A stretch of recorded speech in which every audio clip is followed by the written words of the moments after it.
Beautiful night, as it turns out, as you look at this jam-packed Yankee Stadium. And John Lieber is getting ready to take on this lineup, same as last night. Damon, Bellhorn, Ramirez, Ortiz, Millar, Nixon, Varitek, Cabrera, and Billy Miller bats in the number 9 spot at third base. So Johnny Damon, who struck out in all 4 plate appearances last night, has played 1,426 games in his career, including the postseason. First time that's ever happened. And you look at his numbers, even in the postseason, after an 0 for 4. He's had a good October for the Red Sox. John Lieber won 14 games for Joe Torre and the Yankees. Tremendous success here at Yankee Stadium, where he was 11-3. He's a ground ball pitcher. He can jam hitters. That's an unusual combination. And the dirt in front of home plate is unaltered. They do alter it for Kevin Brown, but not John Lieber.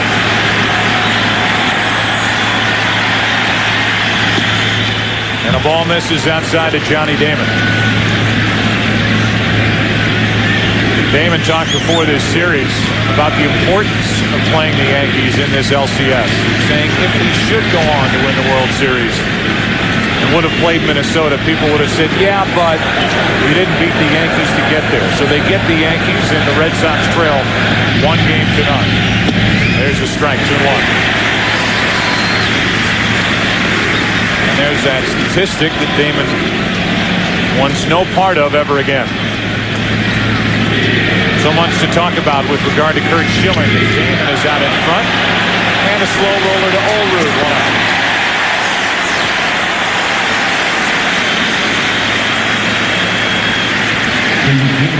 As we play here in the first inning, we remind you, baseball fans, grab a cold, fresh Budweiser. It's game time.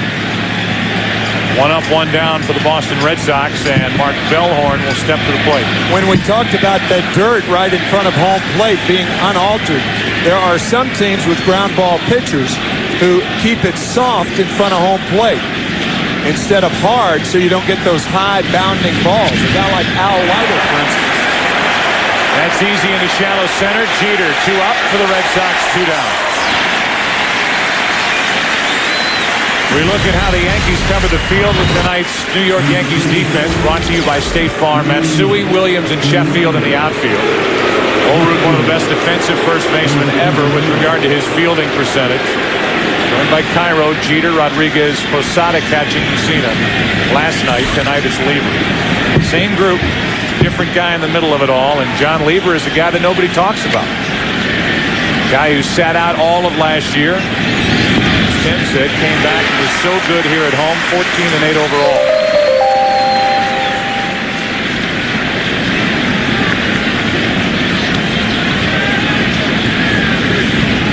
We will keep you up to date with what's going on in St. Louis all night. And this crowd wants another perfect first inning. Last night they got it from Mussina. Tonight they want it from Lieber. Lieber matches well with Ramirez with that sinking fastball in on his hands. Ramirez wants to extend his arms. This is a good matchup for Lieber. The fact that Lieber likes to pound him inside. That's right where they go. Ball 1.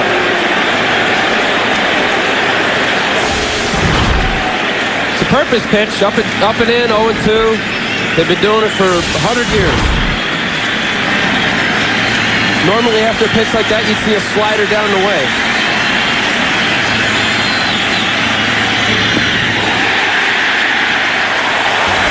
Have you pitched in this league? Pedro Martinez gets set to go. The Red Sox hopes hanging on his right arm. The chant of "Who's your daddy?"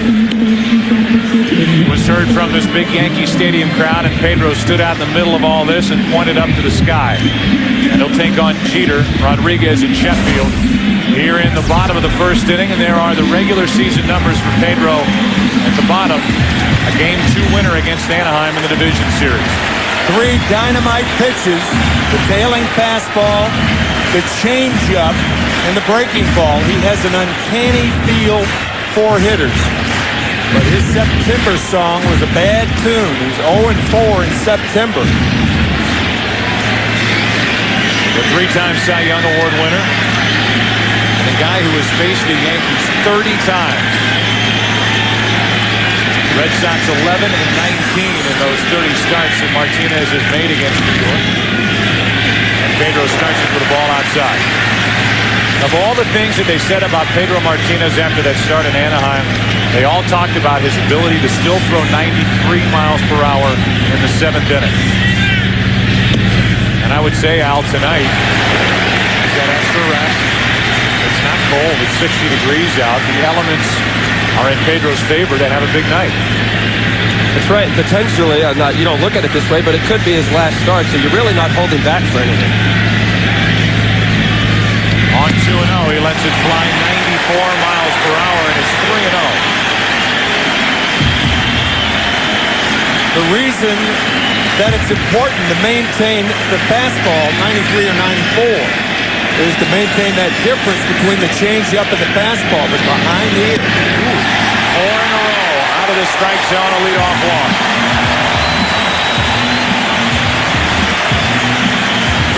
Pedro will face this group: Jeter, now Rodriguez, Sheffield, Matsui. What a cleanup hitter he has blossomed into for Joe Torre. Williams, Posada, Olrud, Cairo, and Lofton, who has hit well against Pedro in his career. See what Matsui did last night, tying the ALCS record with 5 RBIs. With Houston already out on top in St. Louis, 2-0. Jeter's running. Veritek's throw. Very good. And safe as Bellhorn dropped it. The throw was perfect. The second base umpire, Jim Joyce, says safe. I think the Yankees got away with one there. I don't think it's a good idea to run in the first inning when the starting pitcher has thrown 4 straight balls. Until he finds the strike zone, not a good idea to run, but Jeter and the Yankees get away with it. Bellhorn never had control of the ball. A stolen base for Derek Jeter. Veritek could not have thrown it any better. And now Rodriguez has an RBI chance here in the first.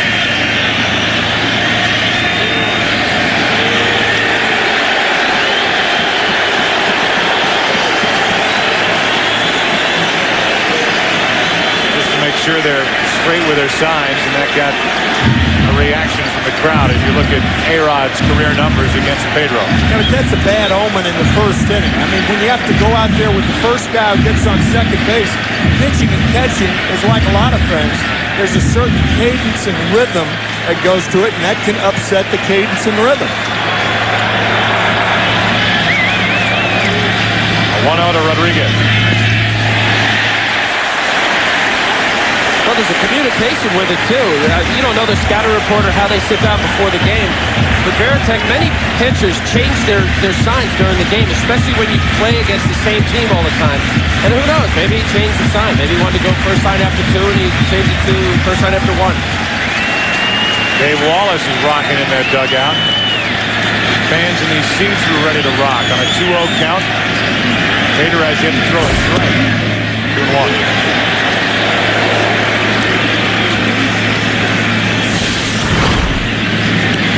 Rodriguez can handle that pitch. The ball away is his power pitch. Great power to right center field.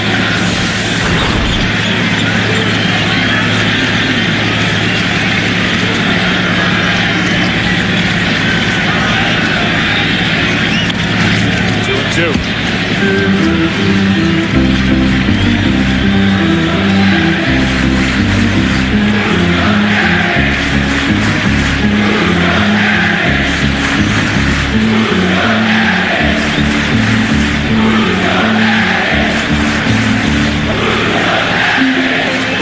Fans are amazing.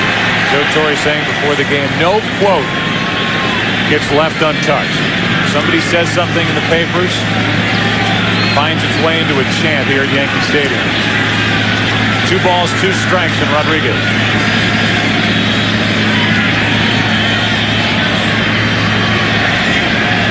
A lot of attention paid to Jeter, and that hits Rodriguez to put 2 on here in the first.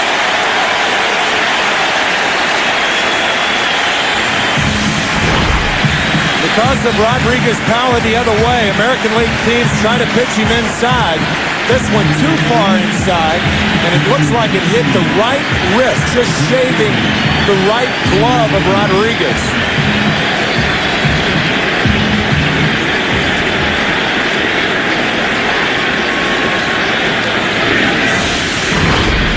A lot of life to these fastballs from Martinez in the first, but he can't control them. And with 2 on, nobody out here is Sheffield.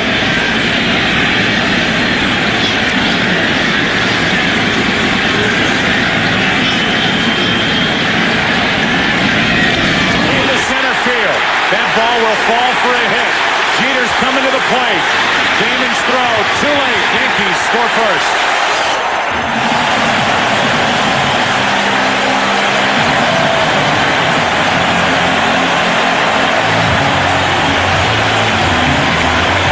Jeter did not have a good jump from second base. He stopped about 2/3 of the way between second and third to see if the ball was going to be hit.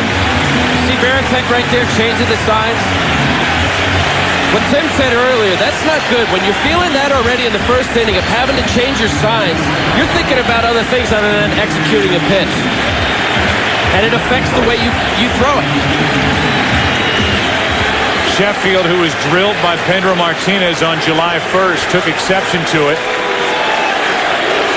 It definitely had a purpose behind it. See, Damon's throw was way late.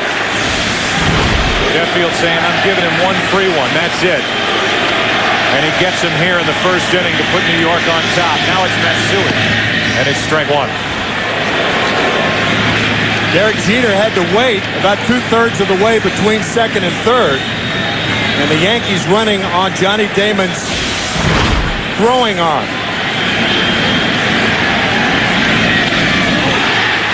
Right there, stopping, starting again. Scoring the first run. But they're going to run on Damon any chance they get. Damon does not possess a good throwing arm. And the first inning with nobody out, and even with that jump, they said Damon's not going to throw out Jeter. And it's 0-2 now on Matsui.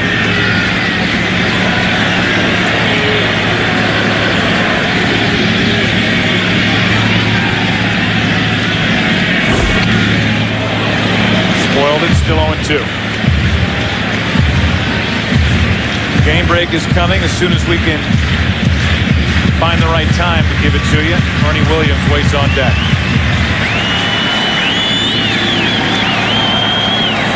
Rodriguez hit by a pitch. Sheffield has the game's first RBI. This could be a disastrous start for Martinez and the Red Sox if he cannot limit the damage. Still nobody out.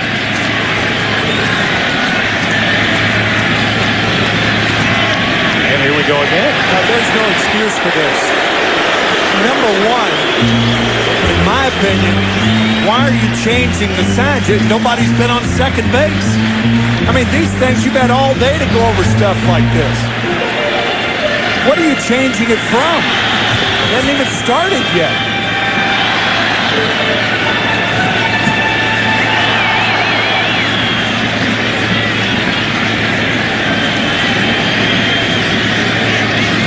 He's going to pitch without a sign. On the inside corner, 1 out. Matsui strikes out. 2 on, 1 out. Let's get a game break. Jeannie Zalaska. Well, now we know why the Astros couldn't advance to the postseason. In the past, they were short one killer bee, as in Beltran. Have you met Carlos? He's been in your living room a lot this October. 5 home runs, 11 RBIs in the postseason. Astros with the lead at 5-1. What a division series he had, Jeannie, and off to a good start as the Astros roll into that series, maybe a little weary physically, but as far as their bats are concerned, red hot after that Game 5 thrashing in Atlanta. And no Astro hotter than Beltran. Here's Bernie Williams, 2 on, 1 out.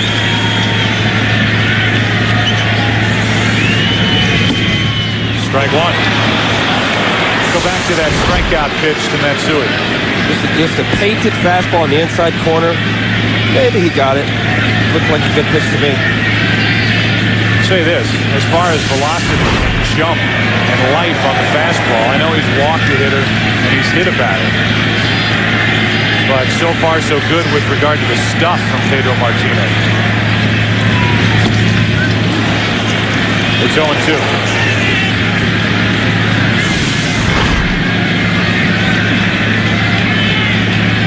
Tied him up inside with a good fastball. Historically, this team, when you face the Yankees, have been known to be able to get signs or location. If you see how late Veritek is setting up, most instances, they'll set up late. Look at that. So that the runner at second base doesn't give the sign or the location of the pitch where the catcher sets up. Look at this late shift. Setting up high and then low and away.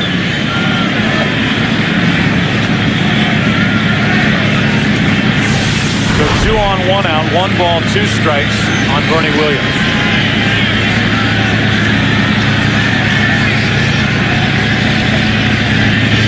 It almost, the way this first inning is unfolded, it almost makes you believe that the Red Sox believe the Yankees have been clued in on what Pedro Martinez has been throwing them, especially with the back-to-back losses late in the year. Because they are way too concerned with what's going on back at second base as opposed to what's happening at the plate. Yeah, they've had Jeter on second base and Rodriguez, but you can outthink yourself. Nobody has more respect for Jason Veritek than I do. But when you have to go out there, the first time a runner gets on at second base, you're going through too many signs. Now at 2-2. On the outside corner, back-to-back strikeout. Good breaking ball from Martinez. A designed pitch to stay outside. Take a look at the defense for Boston and how they cover the field. Their defense brought to you by State Farm. Same group as last night. Cabrera highlighted at short. His double play partners Bellhorn. Veritek doing the catching, and he's been awfully busy, physically and mentally, here in the first inning. 2 on, 2 out. Here's Posada. So the Cardinals have tied Houston at the bottom of the first. Posada almost walked into that pitch. I agree with you, Tim. It's too early in the game. If they're hitting him, line drives all over the place, then you might assume that there's runners at second base that are giving a sign.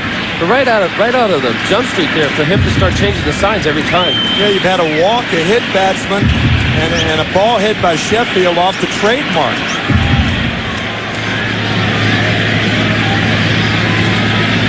However, after allowing a run to score and having first and second, nobody out, back-to-back called third strikes to Matsui and Williams. A 1-0 count on Posada. Another good pitch.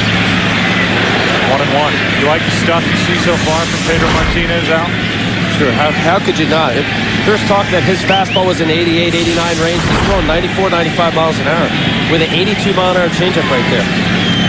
That was the secret to his success when he was regarded as the game's best pitcher. He could dial up 95, 96, and then throw that changeup, and hitters couldn't adjust.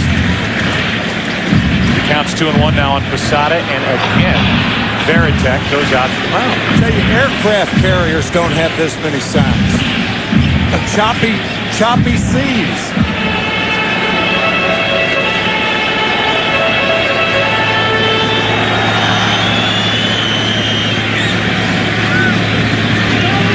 But if it helps him, maybe it'll slow him down, make him concentrate a little better. Here's the 2-1. Breaking ball for a strike, 2 balls, 2 strikes. So now Martinez is in a spot to strike out the side.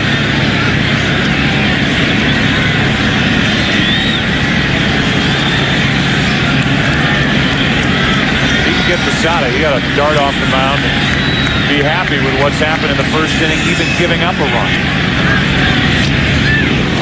95 miles an hour, and Posada got a piece of it to stay alive.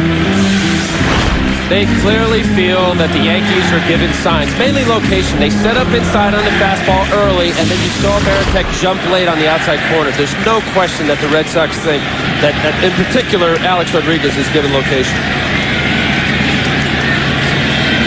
Rodriguez just touched his face in a couple of different spots, so even if he isn't, certainly making the Red Sox believe that he is. 2 balls, 2 strikes. Posada fights it off. What about you, Al, for a pitcher with a catcher who's showing location in one spot, and then just as you're about to bring it to the plate, jumps into some other area? For me, I'm okay with it because I kind of pick an area. I don't necessarily throw for the glove, or you hear guys throw for a shin guard or the mask. It's okay for late movement, and if it's going to help Pedro's mind to be relaxed, to know that these guys aren't given signs or location, it's okay. And clearly, he's being able to do it. He's throwing very good pitches here. Another 2-2. 3 hops to Bellhorn. What could have been a big first inning for the Yankees, they get only 1, thanks to a leadoff walk. 1-0, New York, Game 2. And will this be a day when special things happen for Pedro Martinez as David Ortiz leads it off? Ortiz, Millar, and Nixon for the Red Sox here in the second. Ortiz last night 2 out of 4 with 2 RBIs. Came oh so close to tying the game in the 8th inning off Tom Gordon. Here's a dangerous hitter for John Lieber, for any pitcher, but particularly Lieber. And Lieber's pitching him like that. Lieber had all sorts of problems with left-handed batters this year, the highest average in the American League. 343 against him, and the count's 3-1. Update coming when we get the chance. Ortiz hit 41 home runs during the regular season.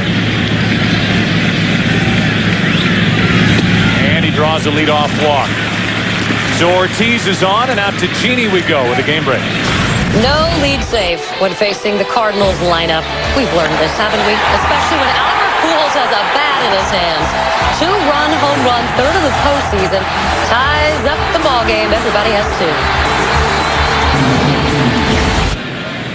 2. All right, Genie, thanks. And as I said, we will keep flipping you back and forth, or at least give you an idea of what's going on in St. Louis as we play this game in the Bronx. Millar now.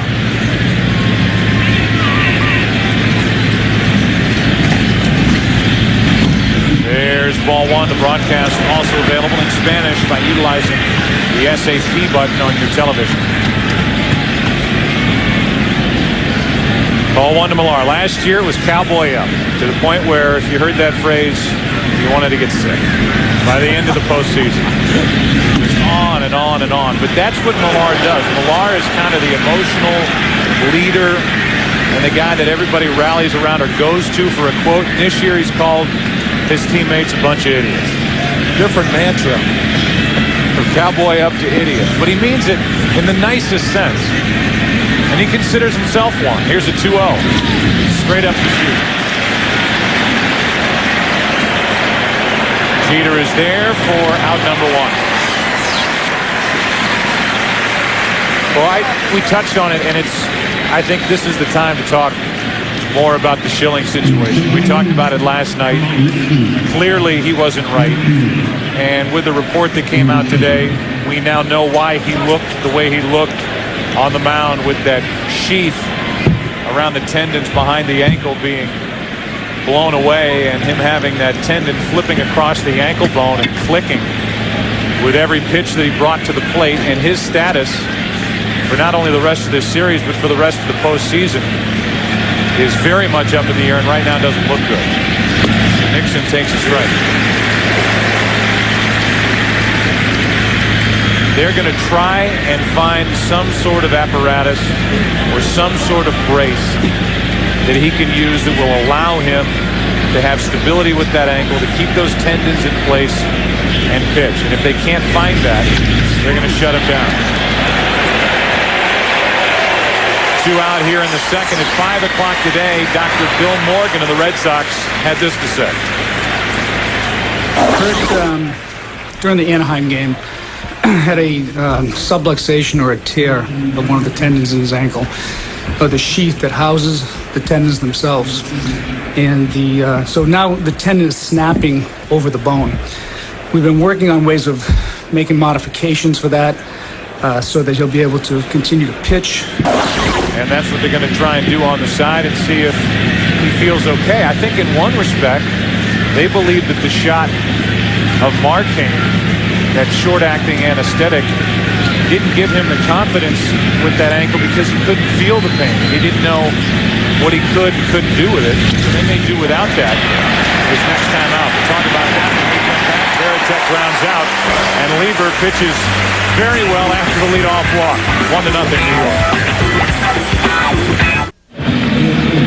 Pedro Martinez showed good stuff in the first inning. Walked the leadoff hitter Jeter, stole second, hit Rodriguez, and gave up an RBI hit to Sheffield. On the power of that, the Yankees lead 1-0 in Game 2.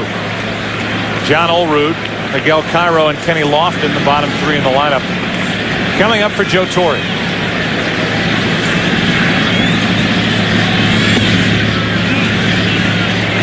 Olerud takes the ball. John 1 for 3 in Game 1.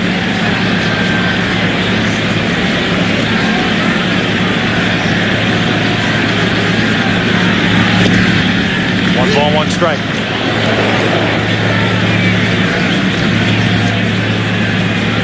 So with the status of Schilling uncertain, there's obviously even more pressure on Pedro Martinez. Hard hit and one hop to Bellhorn. 1 out. If you go back through history and even recent history and look at some of the great power pitchers, whether it was Nolan Ryan, we're talking about the drive with the leg and the backside, using the legs. Here's Roger Clemens. Well, you saw in all those power pitchers, there's a flex in the back leg. If you see where Schilling in 2001, the flex is much greater in angle than it is yet last night. He just wasn't pushing off as well. When you say ankle, what's the big deal? But it all starts from the ground up. And with if his ankle was as sore as it is, you can't push off, and therefore you're not using your legs. It's all arm, injury, the ball's up, your velocity's down. And that was the case last night, Tim. The ball was up, the velocity was down, and to take it a step further, they believe, like many do, that if you have an ankle, you start to compensate in other areas. You may blow out an arm trying to do something you're not capable of doing if the lower part of your body's not right. That's right. This was a pitch and a delivery. If you see it just drags off. It's just lazily falling off the rubber as opposed to forcefully pushing off toward home plate. Cairo reaching for it, 2-2. The biggest danger with that, it being a foot or an ankle or a hip, is that if you're not getting energy and force from the bottom half, it ends up being all arm. And you'll have arm injury, either shoulder or elbow. A drop and drive pitcher can neither drop nor drive.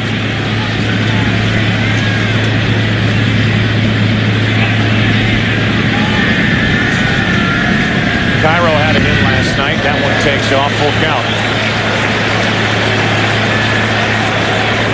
Well, Joe, along with team physician Dr. William Morgan, the Red Sox have brought in an ankle specialist from Mass General who has treated Schilling previously, and he hopes to construct that new brace in time for a bullpen session tomorrow up at Fenway Park. Thanks, Kenny. Here's a 3-2 pitch. Cairo with 1 out. Draws the second walk handed out by Martinez tonight.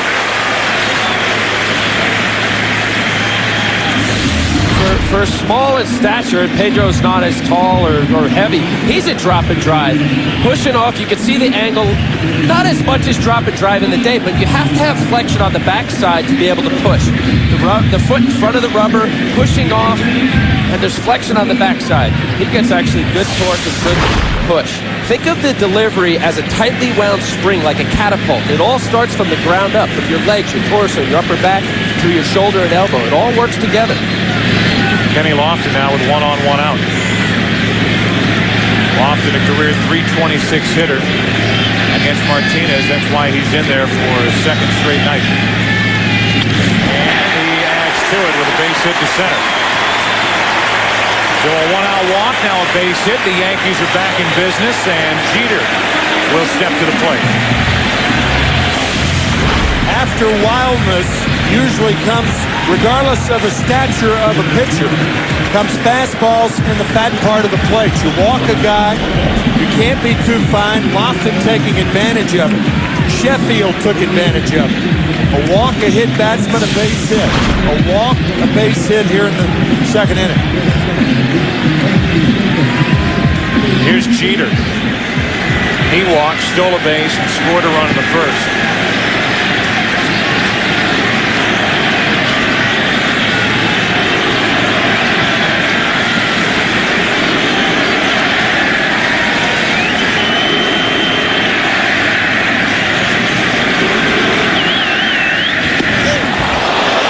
Jeter just able to get his hands out of the way. Jeter hit by Martinez last year, along with Alfonso Soriano, who's the Yankees' second baseman last year. They were both taken to the hospital. And, of course, Pedro pitching inside. He did that in Boston. Both benches empty.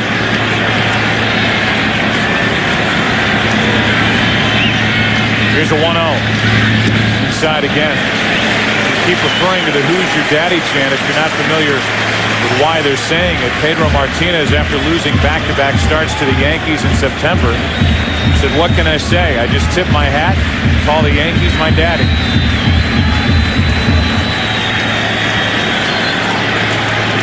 Said out of frustration after losing that second September start. The 2-0. Into center field, Damon is back. 2 out. Cairo will tag and go to third, first and third. And the batter will be Rodriguez.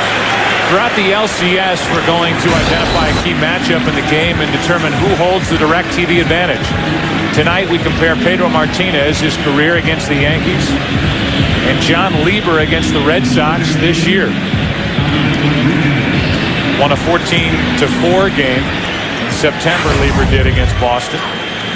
Within those starts, the 30 for Pedro Martinez. Along the way, he has hit 17 Yankees.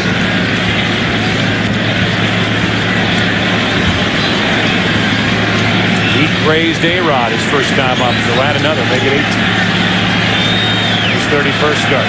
Pitch number 40 coming right here from Martinez.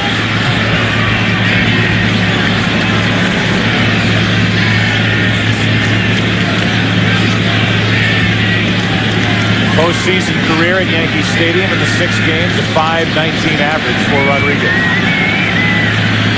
A-Rod a chance to add to the Yankee lead.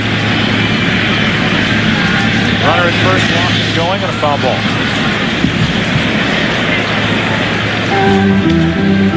Back in September of 1999, Pedro allowed 1 hit and struck out 17 Yankees here at Yankee Stadium.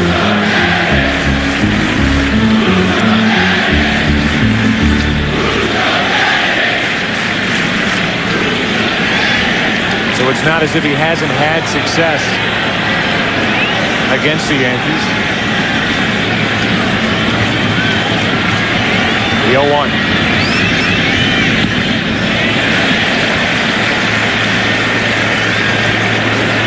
He beat Clemens in the '99 playoffs. 2001, he had that quote, "Wake up the Bambino and have him face me, maybe I'll drill him." Game 3 last year, lost his composure, pointing to his head to the Yankee dugout, got into that fight with Zimmer. And that Game 7 start, he couldn't hold on to an 8th inning lead. Lamar digs it out of the dirt, 1 ball, 1 strike on the hitter A-Rod. One thing you have to be here is you have to be a little more cautious if you're a base runner, because you already have a runner in scoring position, and you don't want to be thrown out at second base. Not with A-Rod hitting.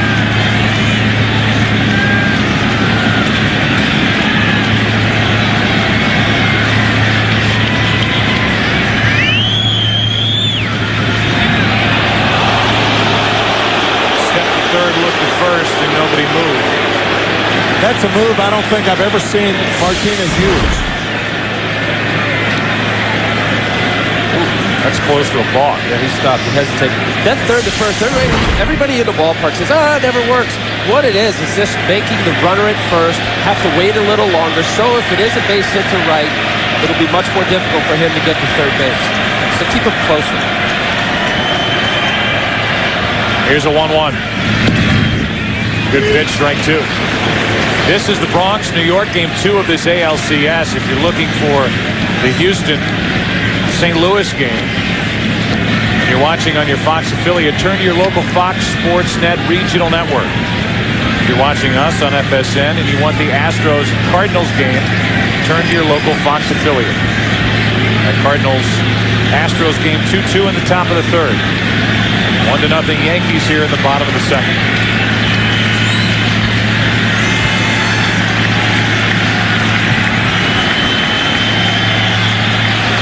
1-2 strikes on Rodriguez.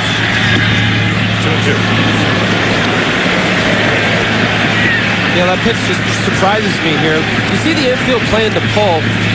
A-Rod is as good as anybody at going to the right field. You see the big hole on the right side, and that pitch was a fastball away. Just based on the infield defense with 2 strikes, for sure I would think that Pedro's going to try to come inside, but that ball was away.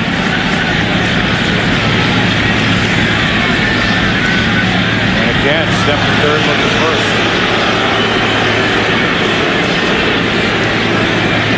You can say it keeps the runner close at first. But I'll guarantee you there was a time when Pedro Martinez couldn't care less what that guy at first was doing. He was ready to get the ball and blow the guy at the plate away.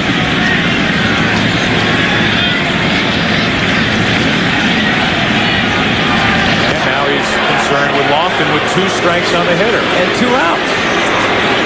I mean, he seems to have good stuff tonight. He's throwing the ball hard. His changeup is good, but he's working too slowly. There's no rhythm. There's no cadence. Lofton looking over at first base coach Roy White. He would be running on his own, however, if he takes off. Martinez after a long look, and Rodriguez keeps it 2-2.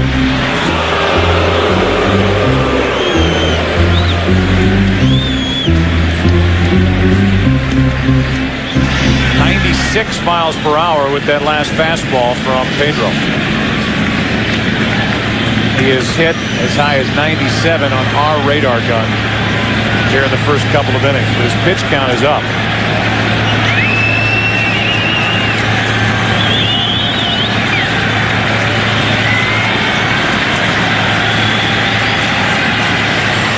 '45th pitch of the night coming right here. Full count.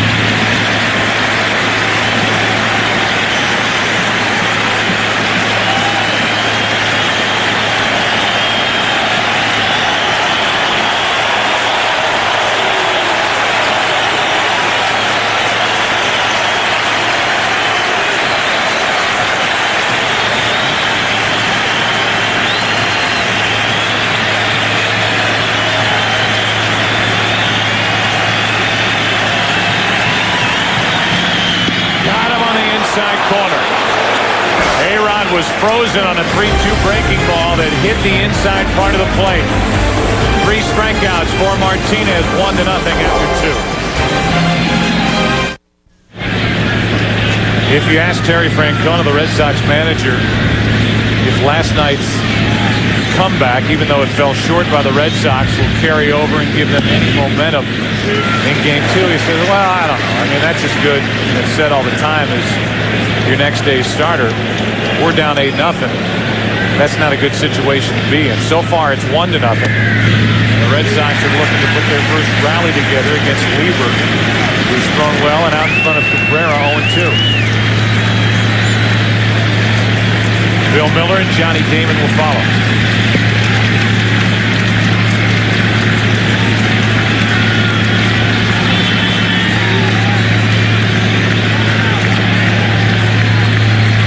Lieber has not allowed a hit. Now he has into left center field. That ball gets down and it's cut off by Matsui. Nice play. And he holds Cabrera to lead off single. Let's go back to the strikeout of Rodriguez to end the second. many instances when a backup, this is called a backup curveball, and hitters give up on it because when they see curveball, they anticipate the break being away. A-Rod seeing it staying inside, he takes it, and it paints the inside corner. You can see Veritek setting up away, and it backs up and stays inside to get Rodriguez. 3 strikeouts so far from Martinez. Now the Red Sox have their leadoff hitter on. Here's Miller. Cabrera starts and stops, and Miller clunks one to first like a bunt. Down to second is Cabrera, 1 out. Weeknights on FSN, it's the greatest nightly sports show on television, the best damn sports show, period. This week, Hall of Famers Johnny Bench and Raleigh Fingers will drop by to help break down the playoffs. Plus comedian Drew Carey and much more. That's weeknights only on FSN. Johnny Damon looking for his first hit of this series. Runner at second, 1 out.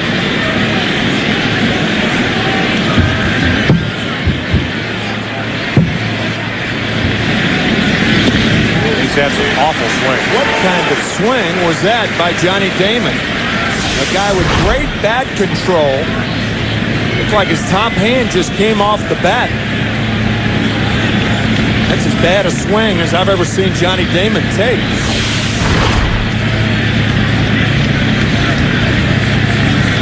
Drove home 94 runs during the regular season. Shatters his bat. Cairo, 2 out. Yeah, we talked about Joe Torre saying that John Lieber jams a lot of hitters. It is rare for a guy who throws ground balls to be able to get inside the left-handers like Lieber can. Boy, this just chews up Damon's bat. That was a weird at bat by Johnny Damon. Tremendous late movement. When hitters identify pitches, they see it out about 20 feet. They have to commit. And it's that late movement, that last 10 or 15 feet, that gets a jam shot. Now it's up to Bellhorn with a runner at third, 2 out. Mark, a guy who hit 17 home runs, drove home 82, and set a Red Sox single-season record for strikeouts with 177. He's the guy that broke up the perfect game last night. It happened in the 7th with 1 out. It was a double. And then before you knew it, the Red Sox were right back in the game. Nearly tied it in the 8th. 1 ball, 1 strike on Bellhorn.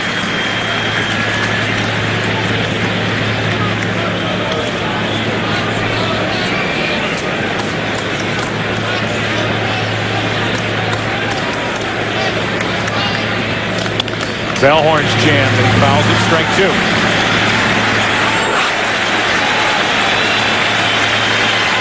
John Lieber, a guy who had Tommy John surgery in August of 2002. Didn't make a start for the Yankees all last year. And now here he is. Game number 2 starter in the ALCS after giving the Yankees a good start in Game 2 of the division series against Minnesota. He has 3 pitches here to make a quality pitch. Somewhere expanding, either in the dirt or up. Bellhorn floats one into center. Bernie Williams. And the inning is over. Leadoff hit. Lieber gets around it. Sheffield will lead it off for the Yankees in the bottom of the 3rd. Part of the order for this terrific Yankee lineup, Sheffield, Matsui, and Williams. Group that had a club record 242 home runs during the regular season. Strike 1. Sheffield with an RBI single into center his first time up. Changeup misses. That's 1-1.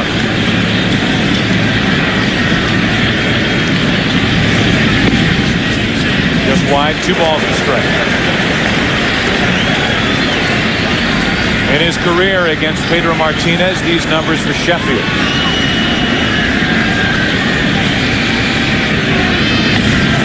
What a rip. And a pop-up into shallow left. Cabrera with Ramirez breathing down his neck. 1 out. Scooter, tell us more about the changeup. Hello, friends. It's Scooter. A changeup is just another word for a slow ball. While a batter is looking for a real fast pitch, the pitcher throws me really, really slow. Guys use different grips, but this is the most popular grip. It's with the two-seam. You get your index finger off. You want your fingers between it and your hand behind the ball. With putting more pressure on the ball, you get drag and basically throw it with the same arm speed, and the ball will either drop or sink, and it's slower than your fastball. But the key to a good changeup is good arm speed. This is the most popular one. They call it a circle change. Finger off, there's your circle. Tim, you got to watch yourself when he does those over there. I feel like you're going to get a left cross to the jaw. I am leaning to my right. 2 balls, no strikes on Matsui, who struck out looking with 2 on in the first. And that's called taking a big, hard swing. That's the most important at bat for Martinez in this game thus far, that strikeout of Matsui, because the Yankees had runners on at first and second, nobody out. He had to get the strikeout. The Yankees struck him out, or I should say Martinez struck him out without advancing the runner, and that was a key. Veritek out to the mound again. Well, that time he was out there to try to give the home plate umpire, Jeff Nelson, time to let the pain subside in his right arm. He took that foul tip off the right arm, so we won't count that. Here's the ground ball to Millar, 2 out. You can if you want. I'm just keeping an unofficial total. I've got it at 3. You can call it 4. Al was talking about that drop and drive with Pedro's lower part of his body. I'll tell you what he needs. He needs a tailor with the chalk and a sewing machine for that. I don't think I've ever seen a major league player wear his pants that low. I think they look like they're hooked onto the back of the back spike of the shoe. I think they'd have to be to stay there. Yeah. Strike 1 to Bernie Williams. Like a uniform with footies. Like spats. Pedro Martinez needs a quick inning. He has had 2 long half innings against the Yankees, and he gets it here thanks to that pickup on the low flip from Kevin Millar.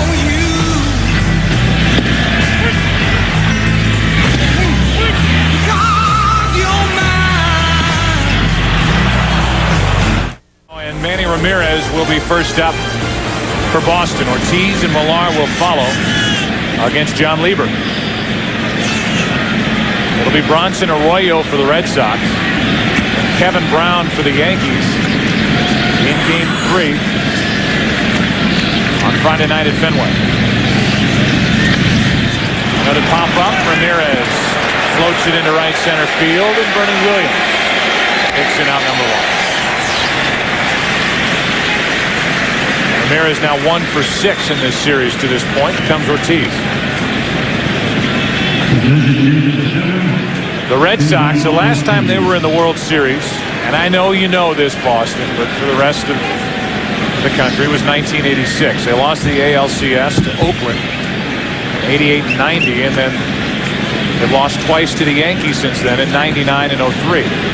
Meanwhile, the Yankees in LCS play are 6-0 under Joe Torre. A strike hits the inside corner to Ortiz. Last time the Yankees lost an LCS was back in 1980 to the Kansas City Royals, who faced the Philadelphia Phillies in the World Series and lost in 6 games. Ortiz pops it up. Cairo goes out to get it. 2 down.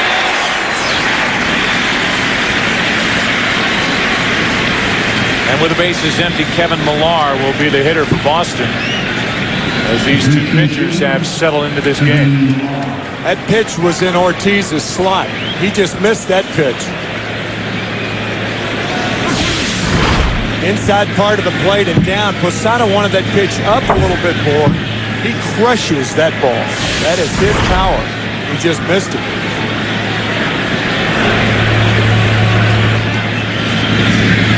Millar takes the ball.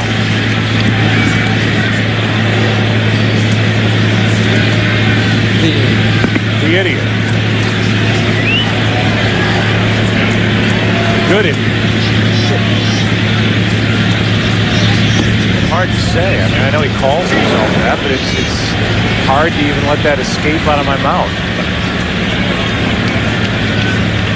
Those are words that are not ordinarily used together. Good idiot. Time called at the plate. I think it was Minkevich who followed that up by saying, "We're not the brightest tools in the shed." Which made me think. Check swing. Little comebacker to Lieber, and how good has John Lieber been? Almost handcuffed Olerud, but the inning is over. And to this point, the Red Sox have only one hit. Posada, Olerud, Cairo coming up. Still 1-0 New York. First pitch, bottom of the fourth inning. A breaking ball that misses inside to Posada. 1-0 the Yankees on an RBI hit by Sheffield in the first. Martinez has retired 5 straight, and he misses outside 2-0. Posada, Olerud, Cairo. Anybody gets on the number 9-man Lofton.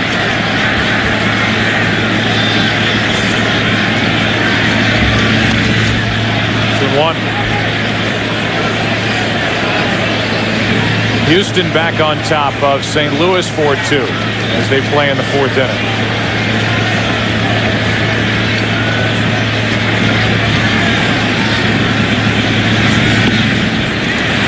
Three and one. Posada, a very good fastball hitter. He saw 2 curveballs and a changeup. On off-speed pitches, he's batting 0-40, 1 for 25. Here's a 3-1. And Pedro gets a fastball by him. Full count.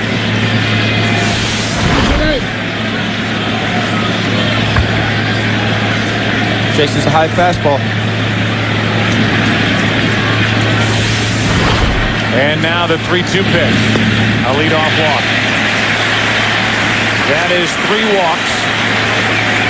Handed out by Martinez tonight. We look ahead to tomorrow night, 8 Eastern, 5 Pacific. It is game 2 of the NLCS, the Houston Astros and the St. Louis Cardinals. And a matchup of Pete Monroe against Matt Morris. Morris, like Lieber, has been much better pitching at home this season. Pete Monroe gets the start because Oswalt and Clemens were used in games 4 and 5 in the division series. That's good news for Houston tonight. Up 4-2 in the fourth inning as they start this NLCS with the back end of their rotation. Ball 1 inside to Olerud.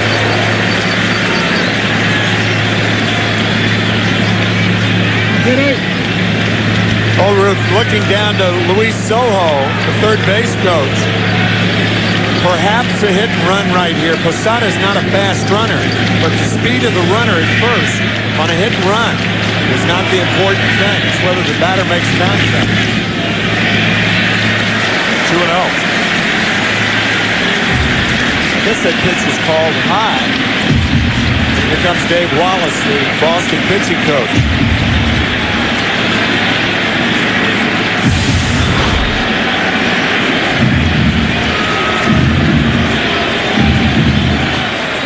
Well, in 2004, Tim, at the mask is high. I thought they were calling high strikes. That was the big edict a couple of years ago. When? Oh, it was, yeah. Right? But that's gone now? It ended the end of spring training. How would you know? You don't throw them. You don't throw high strikes. Everything that low cutter, right?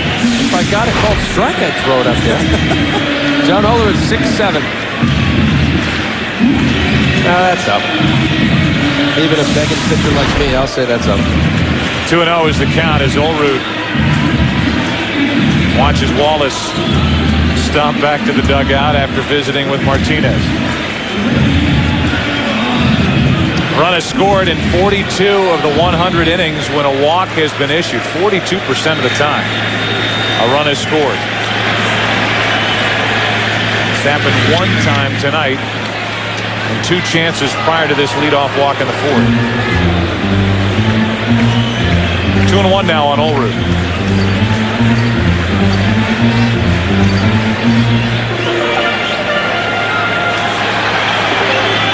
Olerud, believe it or not, is on the list as far as the top hitters with base hits in LCS play, tied for 4th with 39 in his career coming into this game. Osana's running, and Olrud pops it up. Shallow center, Bellhorn, 1-on-1 out. Jeannie Zelasco will tell us how Houston got the lead. Yeah, the Astros launched an LDS record of 11 home runs versus Atlanta, so you know what's coming, right? The power surge continues for Carlos Beltran. Now you see Jeff Kent, a 2-run shot, gives the Astros the lead, 4-2, bottom 4. Did you bond with Kent during his time? Did you ever play with Kent? No. You missed him with the Mets? Yes. I was in Toronto. Actually, I was in Toronto when he was traded for David Cone. He didn't take well to the initial hazing that he got after ending up with New York in that David Cone trade. A guy who makes no bones about it. He's not a guy that's looking to do interviews. He plays baseball and goes about his business. And he has put together, Tim, some eye-popping, staggering numbers among second basemen and what they've done with the bat man. More home runs than any other second baseman. Coming to the Mets with Ryan Thompson. Then after a short stay in Cleveland for a half a year, he went to San Francisco. He has made his way. Cairo hits it into left field, and Manny Ramirez goes back to get it. 2 out. Looked like a breaking ball that stayed up, and Cairo didn't get all of it. And with 2 down, we'll tell you can play Hit the Pros, presented by the all-new GMC Canyon, and face real pitches from today's best hurlers. Log on to foxsports.com on MSN, keyword games, GMC. We are professional grade. So far, so good for Lofton in this LCS. 2 out of 4 with a home run. Singled his first time tonight.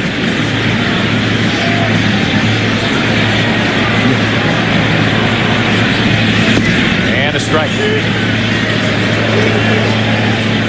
He was swinging first pitch last at bat with a fastball down the middle for a base hit. Pedro comes back with a first pitch changeup. Go get it.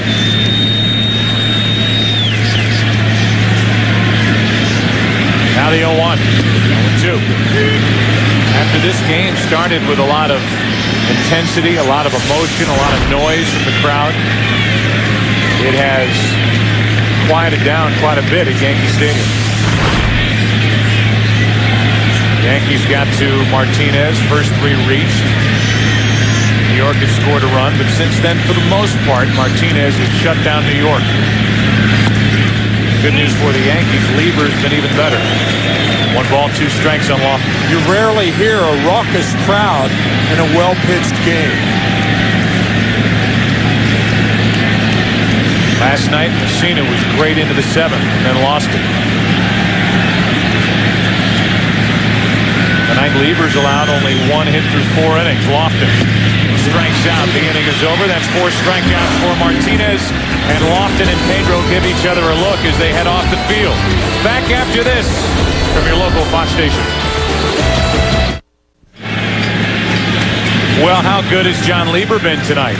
He has walked 1, allowed a hit, struck out 1, and that is all for his night. He has retired these Red Sox, protecting a 1-run lead as Nixon takes the ball outside. All the talk about Pedro Martinez, and to this point, Lieber's outpitched him. They have to make him work. He's got 37 pitches after 4 innings. The way at this pace, he'll have 81 pitches through 9. Make him pitch. Make him use all of his pitches. Fight off pitches. Stay on the ball. Nixon flies it into left. Didn't hit it well, and Matsui hauls it in. 1 out. Earlier, Ellis Burks had this to say on the bench while Lieber was working in the 4th. You know, this guy likes to work real fast, huh? He gets the ball, like to get on the mound and get after it. Kind of have to slow him down, call timeout. Like, there you go. Slow him down. Don't let him get him in the rhythm.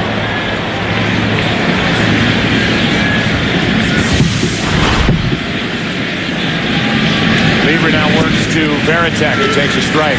There are very few successful pitchers that work slowly. Agree with that? Very few. They cannot center the ball against Lieber. pitching so well. And let's check in again with Kenny Albert. All right, Joe, all the way from Council Bluffs, Iowa. John Lieber's parents, his mom Lynn in front of me, and his dad Ray. Now, Ray, this is the first time you're watching John pitch in person in the postseason. Any butterflies tonight? Oh, no. I've gotten used to that. It just, whatever happens, happens. Now, I know in the past you've worn a Superman T-shirt underneath your jersey when John has been on the mound. Do you have it on tonight? No, I don't, because I'm so excited to be here that I forgot it. But when I'm at home, I wear it. All right, the Liebers, Ray and Lynn from Council Bluffs, Iowa. Joe? And Ray and Lynn, and no Superman T-shirt. They left it at home. And yet, amazingly, Lieber is pitching well.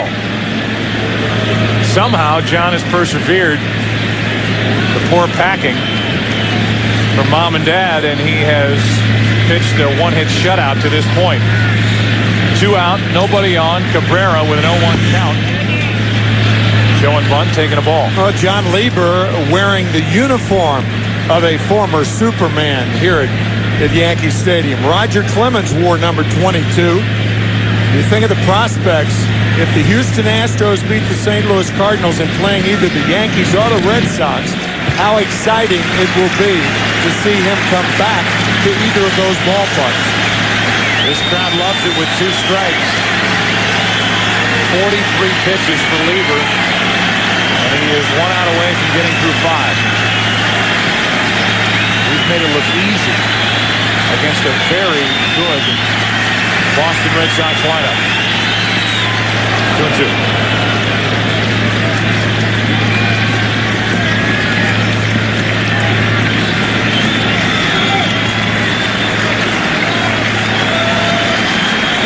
No butterflies for Ray Lieber, but standing and applauding his son. And they'll clap a little louder as John picks up his second strikeout of the night.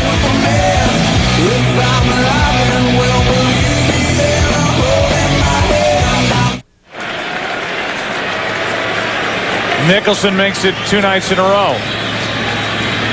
Working over a toothpick as the top of the order will bat for the Yankees. Jeter, Rodriguez, and Sheffield against Pedro Martinez.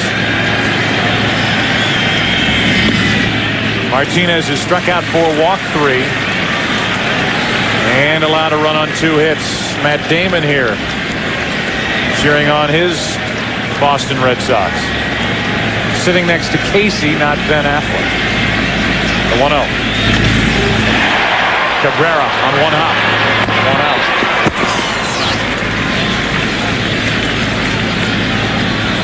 And Lorne Michaels and Conan O'Brien. Great seats right behind home plate.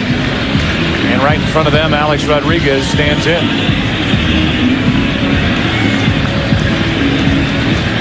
A-Rod's been hit by a pitch and been called out with 2 on and 2 out in the second. Called out looking on strikes. With 1 out, ball 1.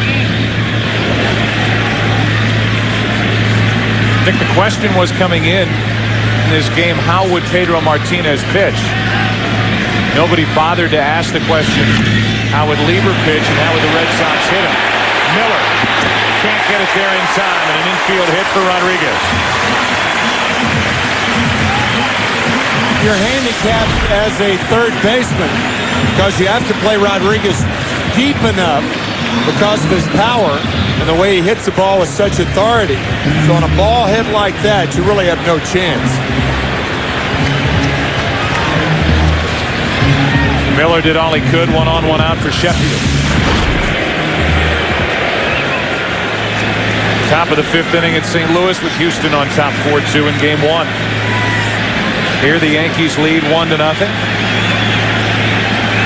Both in this game and in this series.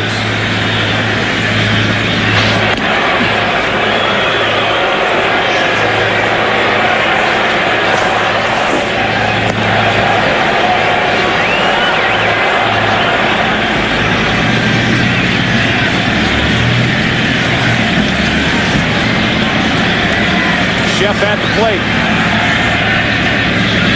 Oh. That was a slide step by Martinez. and he hangs a breaking ball that Sheffield wishes he had back. Watch the slide step. A real mistake right there. Foul back by Sheffield.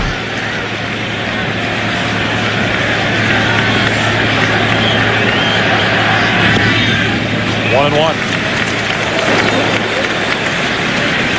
The pitcher, if you don't slide step often, that's the very thing that'll happen. You leave the ball up, your body's out, it doesn't have the normal timing of it, and as a result, the ball is up because you're out in front. Your body's out in front of your arm, the ball is elevated.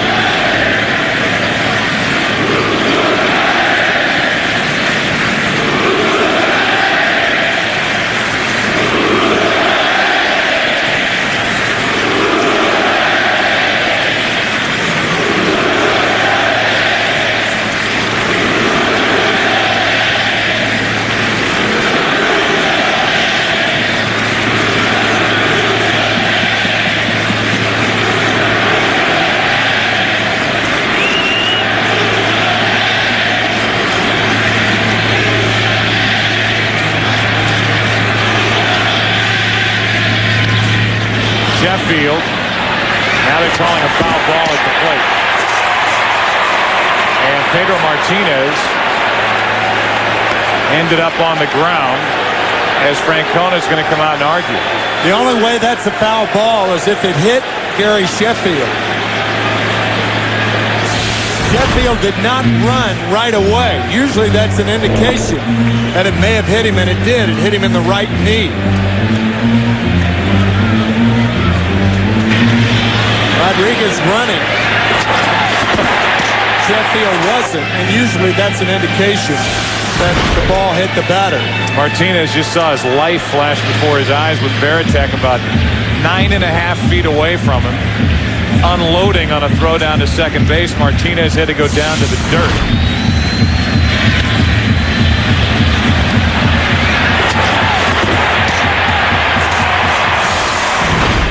Watch your lips. So the runner back to first, one out. That's Rodriguez, who's on with the infield hit. 1 ball, 2 strikes on Sheffield.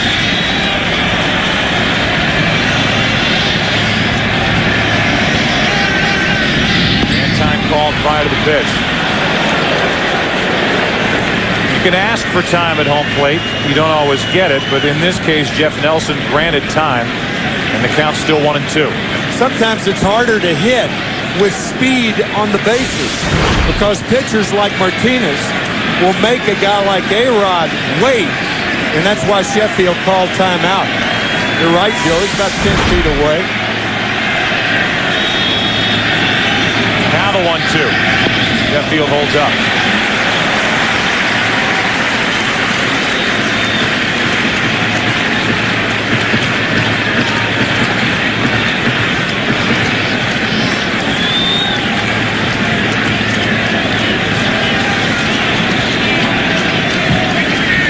Sheffield trying to put a charge into one. 36 home runs during the regular season. 2-2 pitch.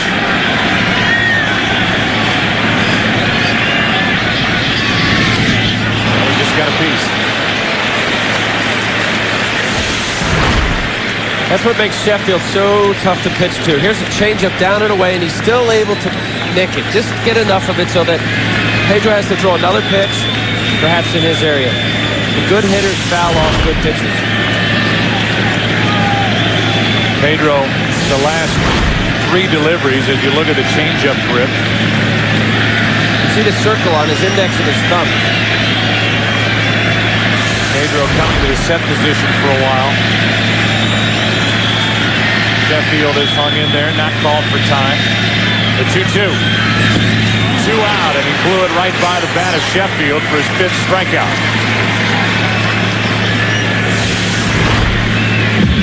That was a fastball blown by Sheffield.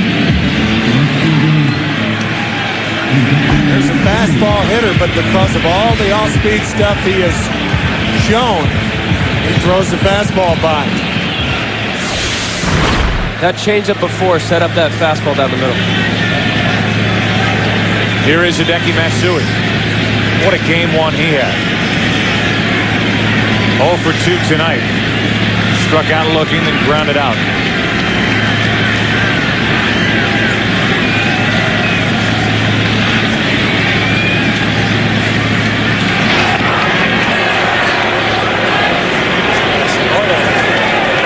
Matsui has that ability to stay so quiet at the plate, and then if a pitch is inside, he just leans back and attacks the baseball.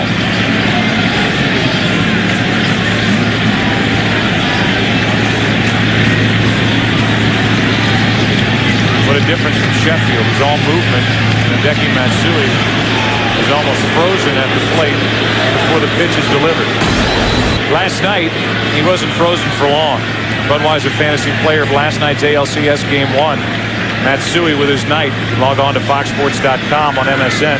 Keyword Fantasy Baseball. Tonight's game brought to you by Budweiser. Grab a cold, fresh Budweiser. It's game time. With 2 out. Ball 1.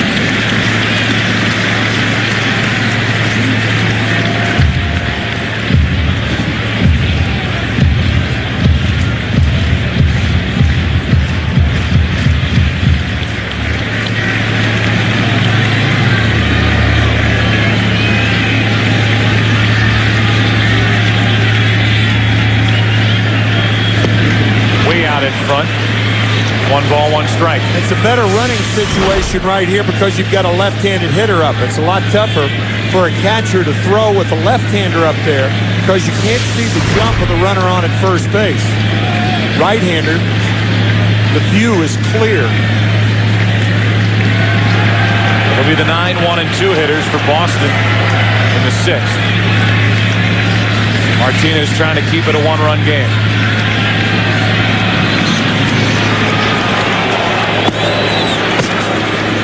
Rodriguez did some more running this season, his first year with the Yankees. Stole 28 bases and was caught only 4 times. So you think average and power and RBIs, he had the 5th best stolen base total in the AL. Good pitch, strike 2.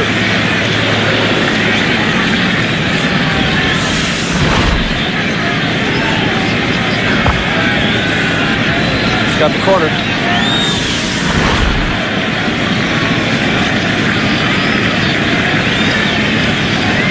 Matsui with a runner at first, 2 down, a ball and 2 strikes from Pedro Martinez. And Matsui just got a piece. 78-mile-an-hour delivery from Martinez. This is the 9th postseason start for Pedro. He's 5-1. Last year during the ALCS against the Yankees, he was 0-1. He lost Game 3 and then got that no decision in the infamous Game 7 when he was out there still on the mound in the 8th. And it was Matsui who got him for a drive down the right field line, a double.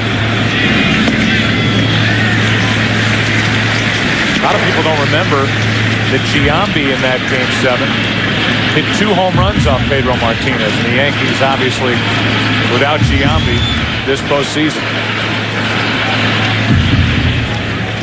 That's not it.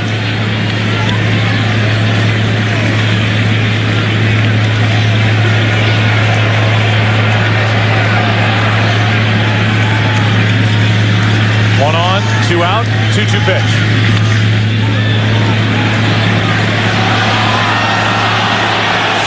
Talked about Pedro Martinez and the grips. The changeup is choked on the left, and the fastball on the right is held toward the ends of the fingers. It may sound simplistic, but if you throw a ball with the tips of your fingers, it's thrown harder than if you choke it.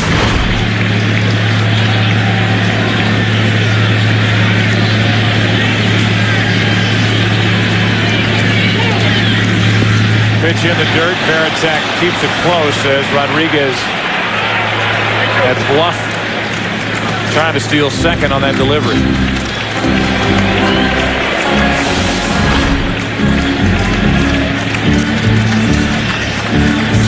Now it's a full count.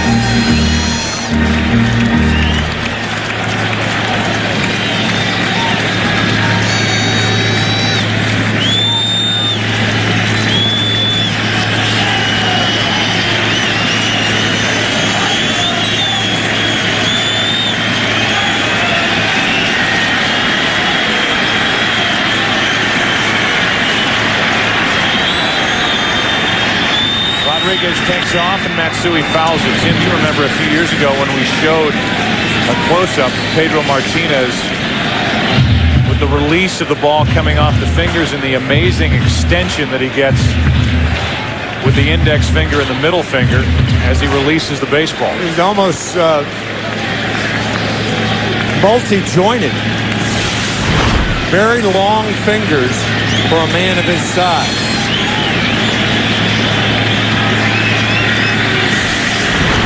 Breaking ball on 3-2. Here comes another full count pitch. Got him on the outside corner. Matsui strikes out for the second time tonight. Pedro's doing his part for Boston, but the hitters can't figure out Lieber. 9-1-2 coming up for the Reds. All signs all over the place, and Pedro Martinez has responded with a terrific effort tonight. The problem for the Red Sox, the Boston hitters have done nothing. Miller was a .440 hitter this season when leading off an inning. He takes a strike on the inside corner. He leads off the number 9 man, then Damon, then Bellhorn.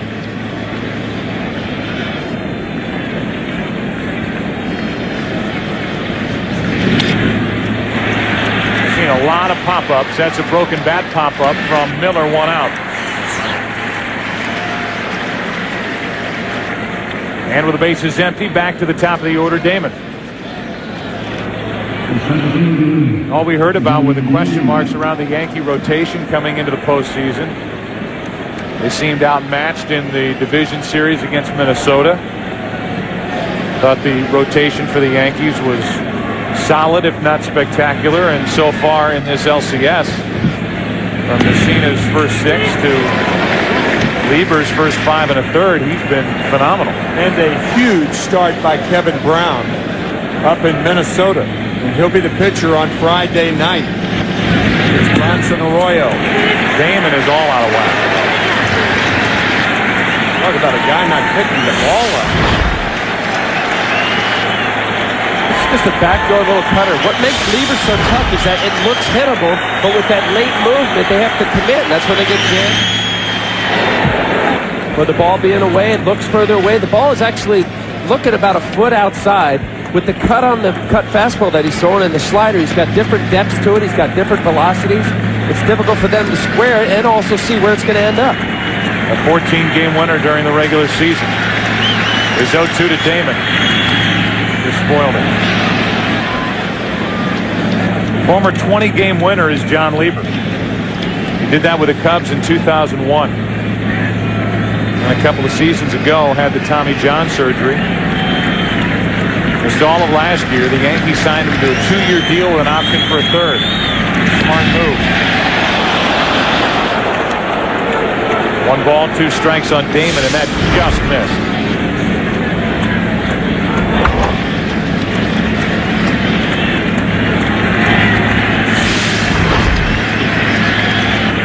Damon hits it foul down the right side. The Yankees were interested. Brian Cashman did the deal with Lieber because of his history and because of the Yankees' future at the time. They knew they were going to go through a period where they would have Messina, who's locked up in a deal, but they could lose all the guys they ended up losing: Pettit, Wells, and Clemens. And so Lieber stepped in, and boy, is he filling a void here. Still 1-2 on Damon. Joe Girardi, who played in Chicago with Lieber, had some considerable influence on Lieber coming here, especially under the circumstance with him having surgery, knowing he wasn't going to pitch last year. Much of Girardi's recommendation was listened to. So the count's 1 ball, 2 strikes. Damon hopping around in the batter's box trying to get something going. 2-2. Normally, when pitchers have that Tommy John surgery, they take the tendon or ligament from the wrist area. His was taken from his hamstring area. Hamstring of the left leg. Damon stays alive on a foul tip.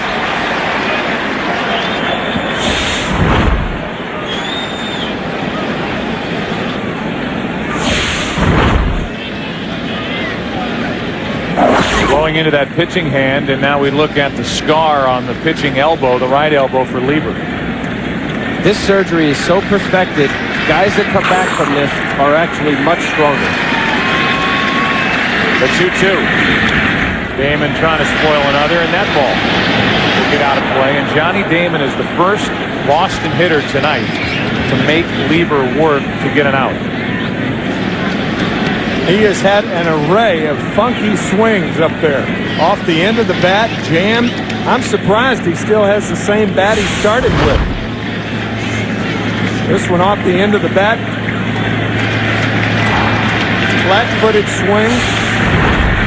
This is the 11th pitch of the at-bat, more than several innings for Lieber in this game. Johnny can do that, look so bad, and then pop one out of the ballpark. 20 home runs this year. That's hooked.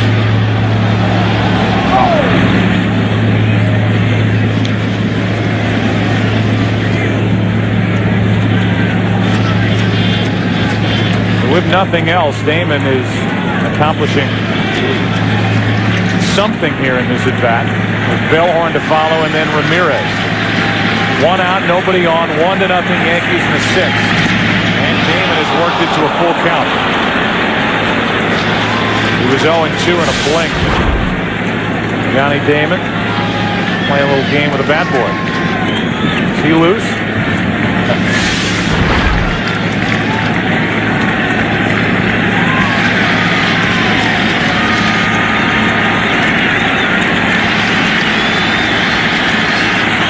Backdoor cutter. And another foul.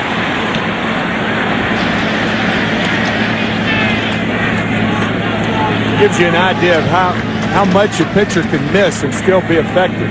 That pitch was designed to be outside. Missed about a foot.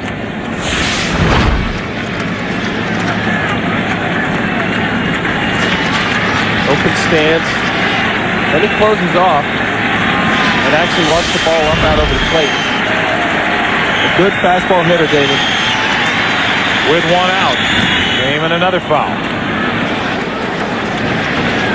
This is a great at-bat. For what has led up to this at-bat, Damon is doing exactly what these Red Sox hitters have to do. They have to make him work. And is he working? Whether he gets a hit here or not, this is a big at-bat. Very successful.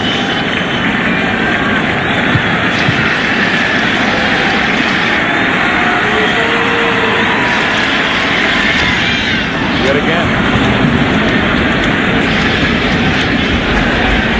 Damon is 2 out of 17 in his career against John Lieber, including an 0 for 2 tonight with a couple of groundouts.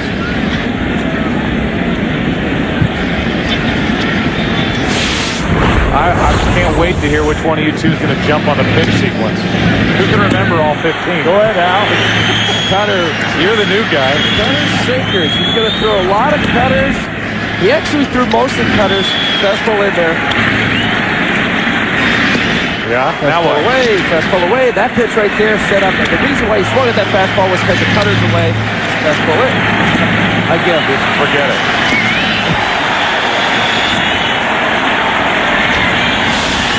Now Damon trying to drive one into center. Bernie Williams with a running grab. And that little mini battle was won by Lieber in the end, but Damon did all he could. Something happened to Bernie Williams on that play. He either lost the ball in the lights, obviously made the catch, but it was not the routine type of catch that the ball dictated. Going to his left and in. Damon hits this about as well as he's hit any ball tonight. I think he lost the ball in the lights. Fortunately, the ball caught him. Bellhorn, 1 ball, 1 strike. St. Louis still batting in the bottom of the 5th as they've tied Houston 4-4. We just saw Damon getting congratulations from his teammates. They know what he just accomplished, even though he made it out. Lieber has had to work in this inning for the first time all night. Lieber went from 47 pitches to 63. Exactly what they needed to do. This crowd could care less about pitch count. They want to see the end of the top of the sixth. And it's a 2-2 count.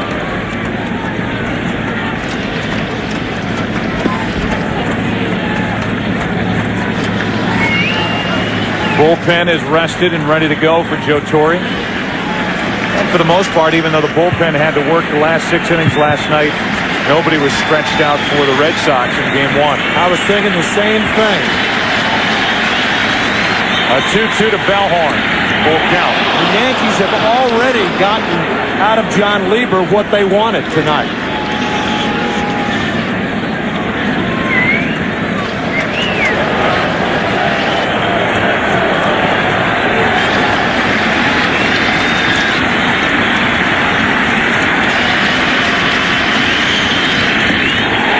Strikeout for Lieber, his third of the night. And another perfect inning. Came in talking about Pedro. We may end it talking about Lieber. Still 1-0. A beautiful night in New York, and providing aerial coverage for tonight's broadcast, Ameriquest Airship Liberties, captained by Scott Daniker and Corky Belanger Jr. Liberty is the airship of Ameriquest Mortgage Company, the official mortgage company of Major League Baseball. Williams gets one up and in, ball 1, and we begin the bottom of the 6th with the Yankees clinging to that first inning RBI hit by Sheffield. Still 1-0. Off the hands, 1 ball, 1 strike. Pedro Martinez in his career against the Yankees, innings 1 through 5, and then 6+. The ERA is 6+, including October baseball. He's pitched well tonight. Struck out 6, walked 3. Allowed only 3 hits. 2-1.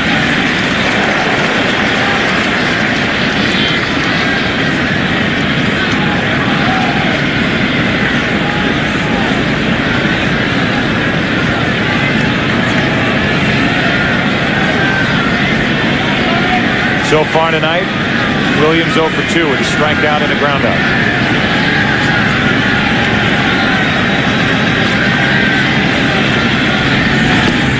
2-2. Joe, you and I talked about this last summer in Boston. Game we did, the Yankees in Boston.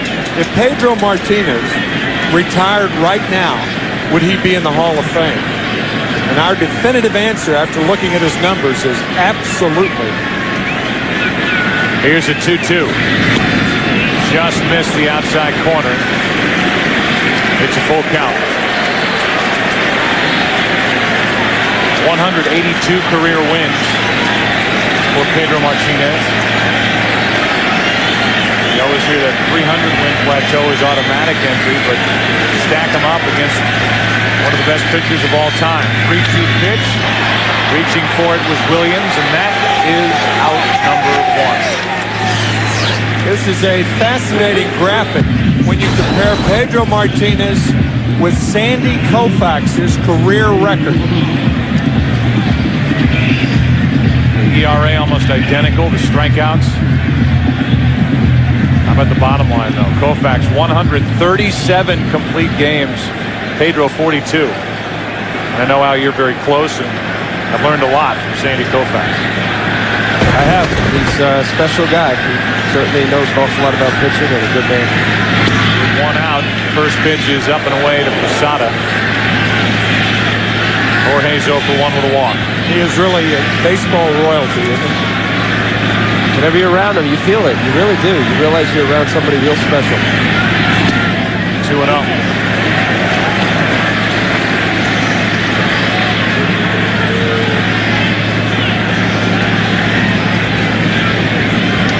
The only guys who didn't feel that way about Sandy Koufax were guys with bats in their hands standing 60 feet 6 inches away. He didn't like those West Coast swings. Period. It wasn't just Koufax.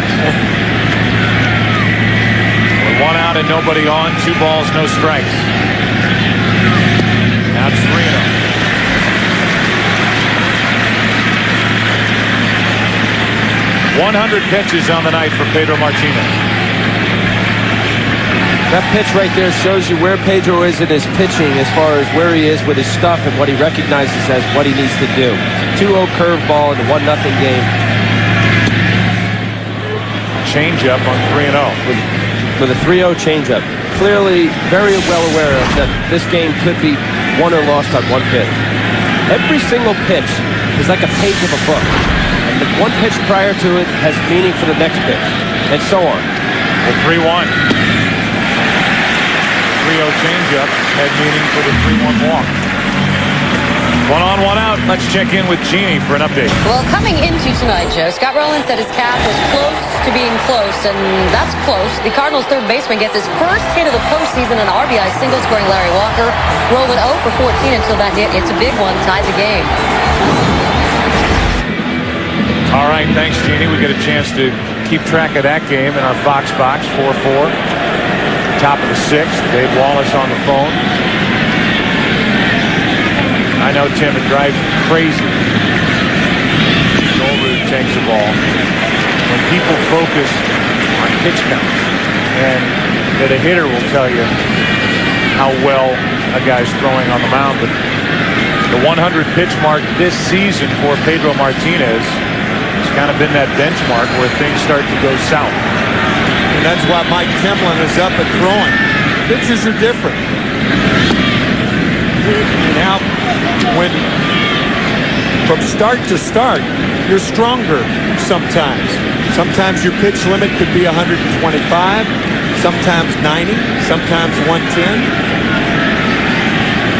Well, that's exactly right, Tim. Not every start do you feel 100%. I don't know what 100% is anymore, but you figure out a way. You find in your repertoire what's working on that day, you go with it. 92 miles per hour, the fastball, strike 2. Good fastball to Olrud. Perfect spot. That's the thing about Martinez is with his guile, when his pitch count is elevated, he still has the proper stuff to change speeds and get by on smarts. That's into right field, well hit back at the wall. Olrud has gone deep, and it's 3-0.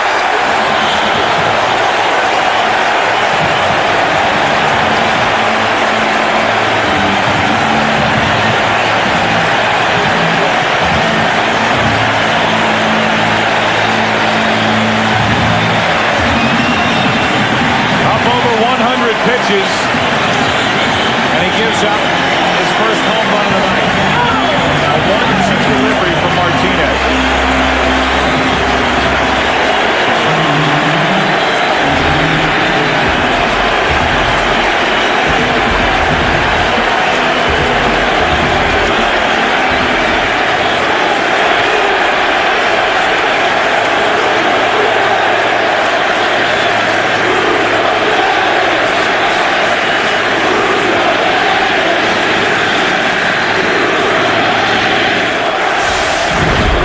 Martinez tried to get inside. Actually, Veritek is sitting outside, and that mitt crosses the plate.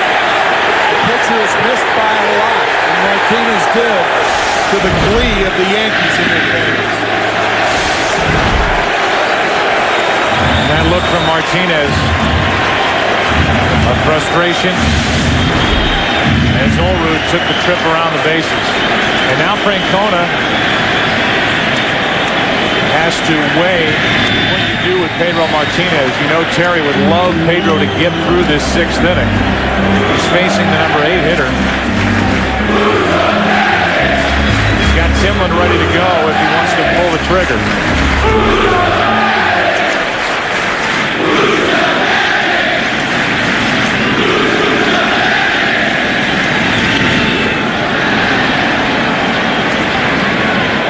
Two and two. The Red Sox will have the big bats to the plate in the 7th. Ramirez, Ortiz, and Millar.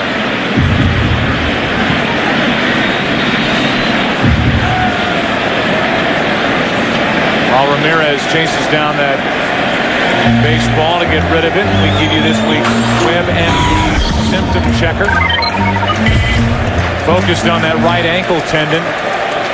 For Curt Schilling, check your own symptoms with WebMD's Symptom Checker at WebMD.com.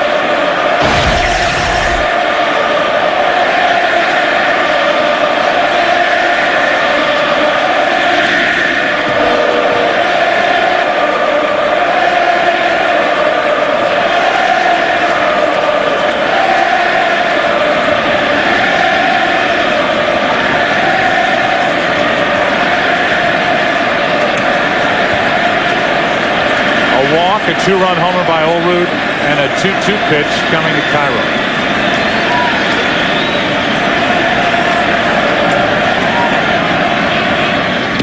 On the outside corner, 2 out. And strikeout number 7 for Martinez. Pedro comes back and hits the front corner with that fastball to get Miguel Cairo. If you handicap this game at the beginning, you'd say, well, Pedro Martinez has got to pitch a solid game. I would say he's done that to this point. He's on the short end on the scoreboard. The other part would be, you think Martinez wouldn't have to pitch a shutout or allow only 1 run or 2 runs. If he pitched 6 innings and gave up 3, with the kind of offense that he has supporting him, that would be enough. But not against Lieber. Olerud deep. Who's your daddy? Back after this from your local Fox station. First pitch of the 7th inning is a strike from John Lieber.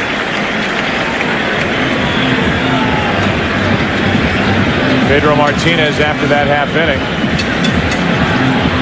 Looks like he's finished for the night. Gave up a walk and a blast to Olerud to make it 3-0. Yankees on top, 7th inning, and Manny Ramirez is up. 1 ball, 1 strike.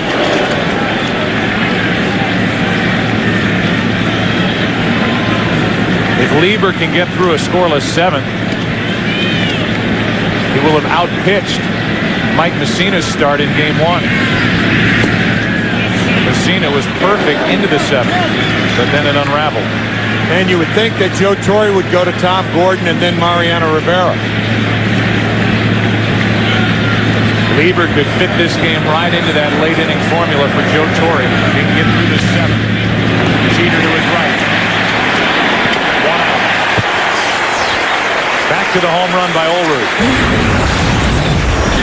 Hader started him off speed. There's changeup down, came back with another changeup. Clearly thinking John was swinging early in the count. Perfect backdoor slider. Comes back with another changeup. You see Veritek setting away, throws a fastball in. Play with John Olerud in Toronto and with the Mets. Couldn't be a nicer guy. Really, when you say one of the nicest human beings you want to be around, and for the longest time, they tried to get him to pull the ball and hit more home runs, and ironically enough, the guy who went the other way hits a home run. And pulled it into right. With 1 out, Ortiz, strike 1.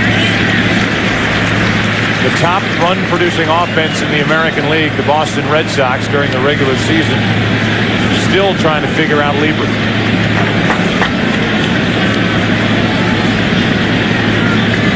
St. Louis has taken the lead in the 6th inning at home over the Astros. Ortiz, that's going to fall in for a hit. And David Ortiz is on with 1 out in the 7th.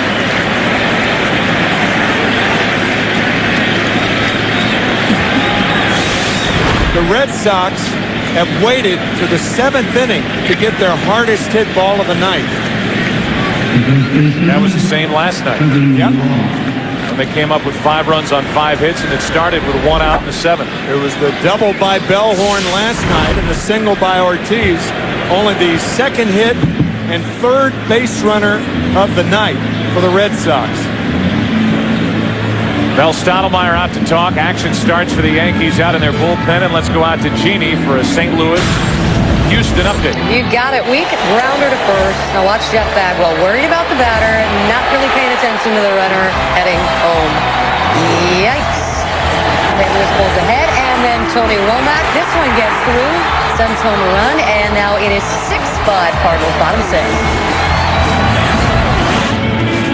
Let it go! Thank you, Jeannie. Red Sox in this series. First 6 innings. 1 hit, 1 walk, no runs. And as we said last night, the 7th inning was when Terry Francona's group woke up and went to work.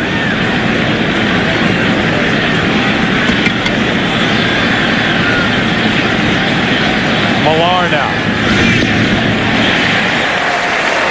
Tom Gordon getting loose in the bullpen for the Yankees.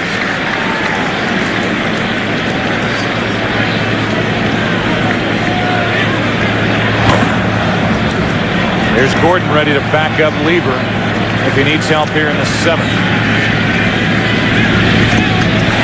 Millar missed that by a foot, and it's 0-2. Sometimes a batter's stance dictates how you pitch it. The Yankees do not try to come inside on Kevin Millar. He sees that ball much better than the ball away. Most guys with open stances do.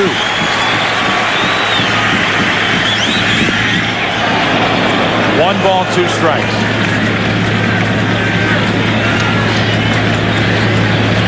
Nixon, a guy who's been hot down the stretch, waits on deck. I think you keep going outside with the slider. No sense coming inside. Millar grounds to third. Rodriguez to second. Over to first. The double play. 7 shutout innings from John Lieber. Only 2 hits allowed.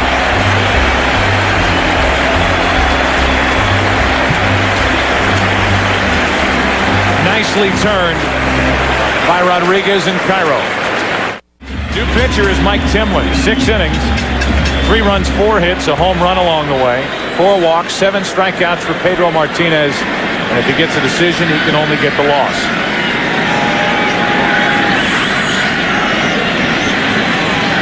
Top of the order for the Yankees. Jeter first up. First pitch swinging. That's a foul ball. Last night, after the Red Sox had closed within a run with 5 in the 7th, 2 in the 8th, the bottom of the 8th inning, Mike Timlin came in and allowed a 2-out, 2-run double to Bernie Williams to make it 10-7, and that's how it ended. So more breathing room for Mariano Rivera. In the 9th inning, the Red Sox ended up putting 2 on. 0-1.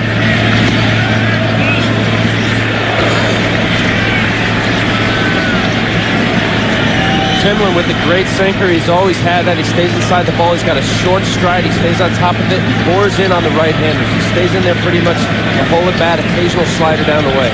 Tough on right-handers. Set up inside and Jeter fouls it away. Our game summary is brought to you by Nissan. The pitching line. John Lieber has outpitched Pedro Martinez.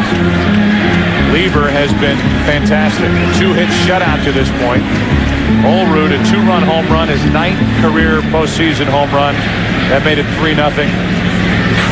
The Yankees, when they lead a series 2-0 in the postseason, tough to beat.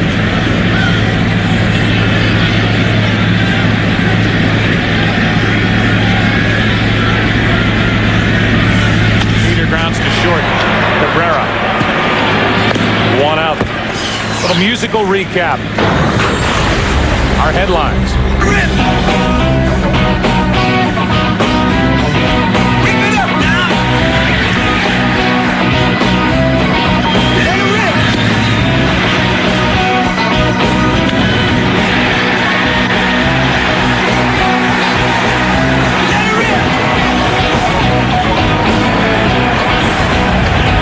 Olrud with a tip of the cap, and John Lieber right now doesn't need any help. Shutting down this Boston Red Sox offense as a 92-mile-an-hour pitch misses for ball 1 to A-Rod. Tom Gordon has shut it down in the Yankee bullpen. So perhaps John Lieber will be back out there in the 8th inning. Red Sox with only 3 base runners tonight. 2 hits, 1 by Cabrera, 1 by Ortiz. A walk.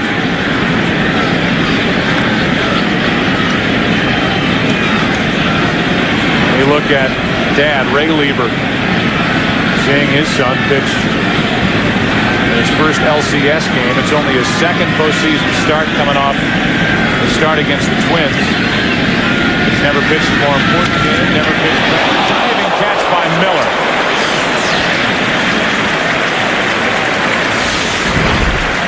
Great reactions by Bill Miller to make the catch.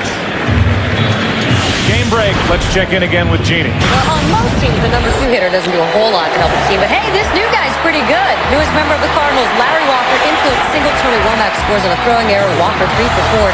His Cardinals lead 7-4. Still in the 6th inning there, Jeannie. Thanks. 2 out, nobody on. Bottom of the 7th, Sheffield ready to unleash, and that's off the end of the bat, his second hit.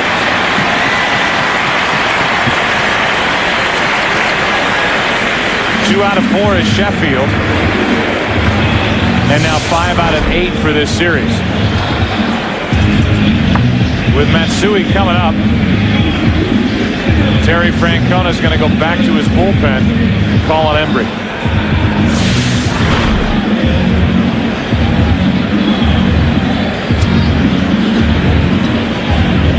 So last night, and not an identical situation, but with Timlin on the mound and Matsui coming up, they leave Timlin in. Tonight, it's Embry.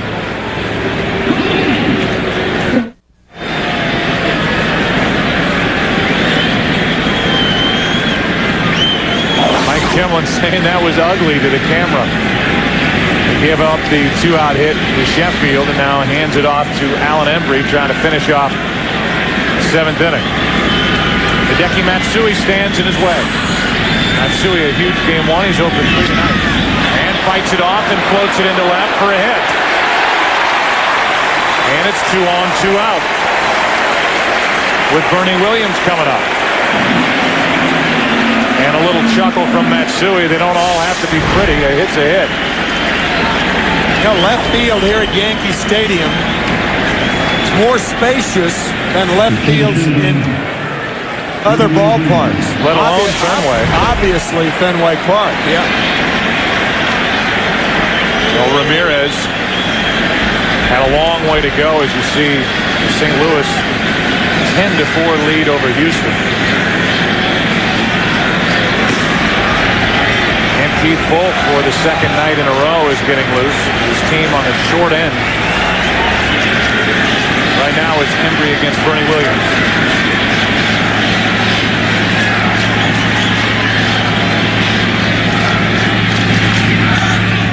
Williams pops it up into right. Nixon coming to get it.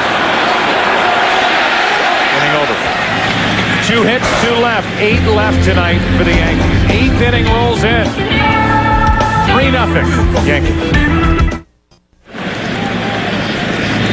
A couple of left-handed bats to start this 8th inning for Boston, down 3-0. First up, Scott Nixon. Ball 1 from John Lieber.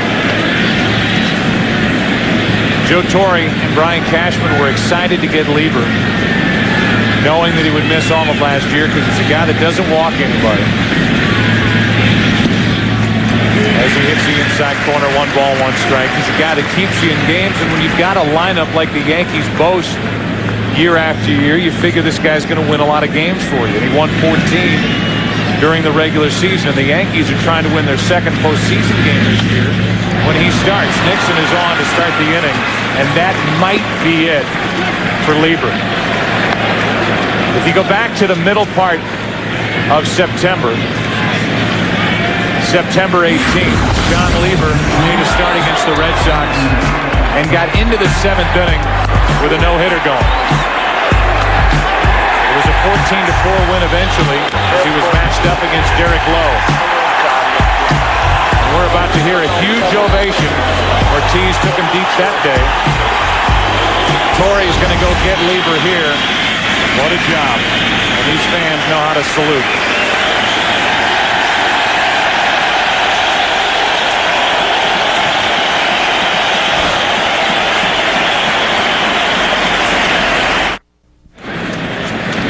First out of the pen tonight for the Yankees, Tom Gordon. Pitched last night, went 2/3 of an inning, allowed 2 runs on 3 hits. It's Varitek at the plate. He went deep last night. takes the ball. Hitting a 2-run home run against Tanyan Sturts. Gordon, number 1 setup man of the Yankees. A good fastball and a sharp breaking curveball.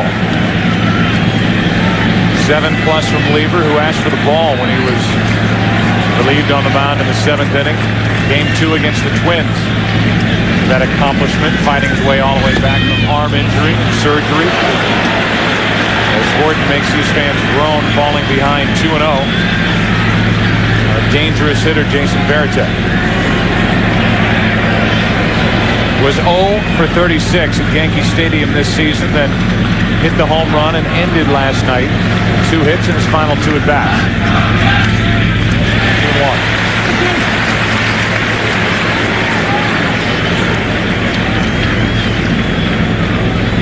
Joe Torre described Tom Gordon as his 8th inning closer. Even last night with Ortiz coming up, he felt good with Gordon on the mound. Then Ortiz doubled off the glove of Matsui in left field. 2 runs scored, and it made it an 8-7 ball game. And then Bernie Williams had the double in the bottom of the 8th inning. That was the end of the scoring. Here's a 2-1 to Varitek. Good pitch, 2-2.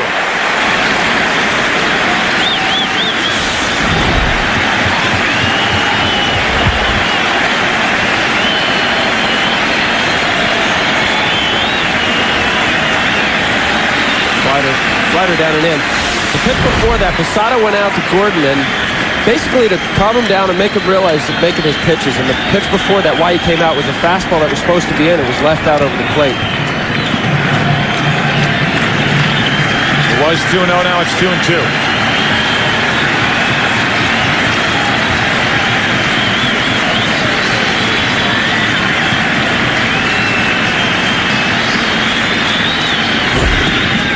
Full count.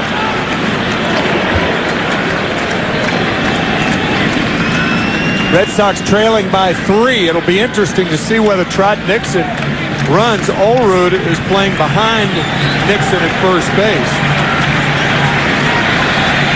Nixon still not at full speed. That left quad barking on him. Going and Varitek gets it foul.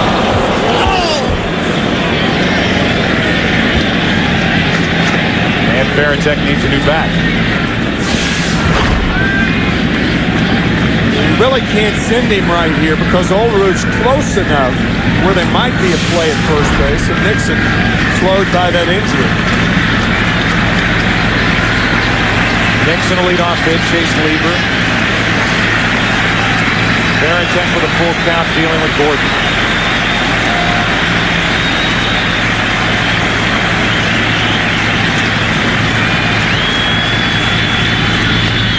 Into right center field, that's going to get down and go all the way to the wall. Nixon is chugging to third. They're going to hold him at third, down 3-0. And it's second and third, nobody out, and the Red Sox making noise in the 8th. That's the difference in scoring a run and not scoring a run. Nixon not running at first base. And with nobody out, Dale Swain, the third base coach, forced to hold him at third. High slider, hammered to right center, so Varitek with another big hit. Red Sox are threatening.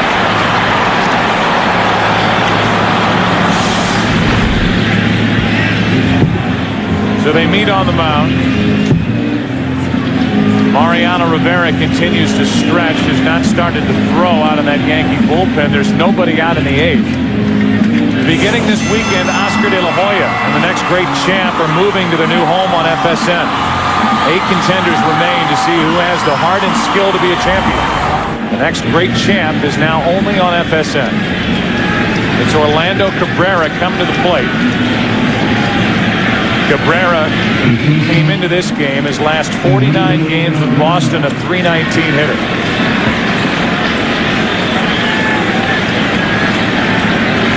Bottom of the order doing damage, at least getting on base.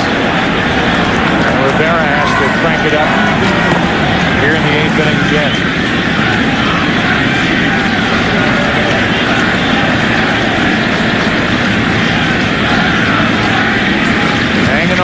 pitch you can bet in New England. What's Cabrera going to do? Strike one.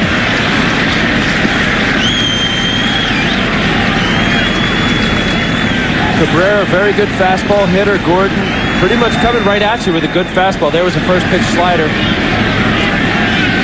Cabrera is very susceptible to a depth breaking ball, something that has depth, longer curveball like, rather than a tighter cutter curveball, cutter slider.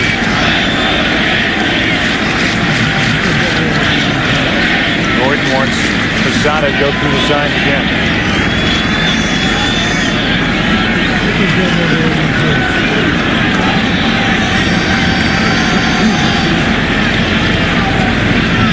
Cabrera takes high. 96 miles per hour from Gordon.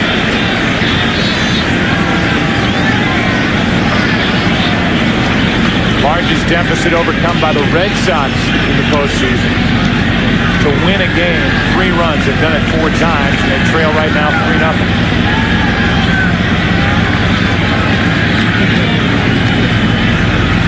Cabrera with an important at-bat here in the 8th. To the shortstop, Nixon will score. Out at first is Cabrera. It's 3-1. And that run is charged to Lieber. So the RBI ground out. The Yankees will take that. And it's a runner at second, 1 out. Trading an out for a run. When you have a 3-run lead, you can do that. So Cabrera grounds out without moving Veritek to third base. Difference between grounding out to the right side of the infield and grounding out to the left side of the infield. Get your RBI, but you don't move the runner along. Now it's Bill Miller who's had a flair for the dramatic this season.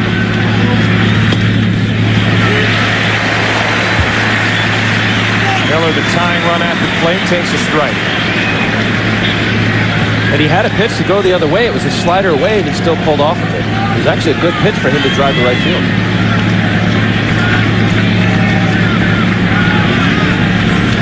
Now it's Miller.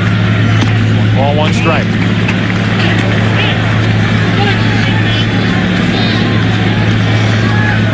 Lieber, like the rest of us, can just sit and watch.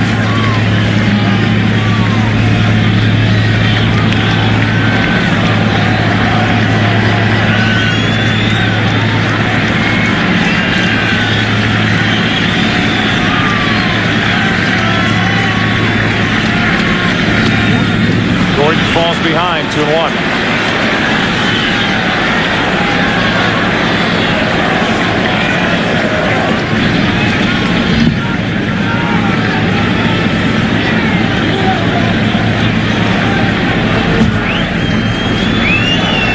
No matter what, the top of this Red Sox lineup will bat again. Right now, all eyes on the number 9 hitter, Bill Miller. Last year's AL batting champ. 2-1 pitch. 3-1. The hitless Damon on deck. Well, Miller's got a free pitch right here. He can look inside, look for something down. He's a good low ball hitter, and look for something to yank. And if it's not there, take it. Right. Damon actually has hit Gordon better. 7 for 21 with 1 home run. He's next.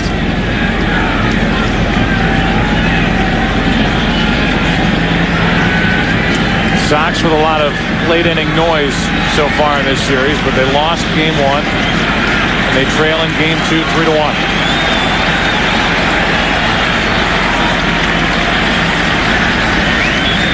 The 3-1 full count.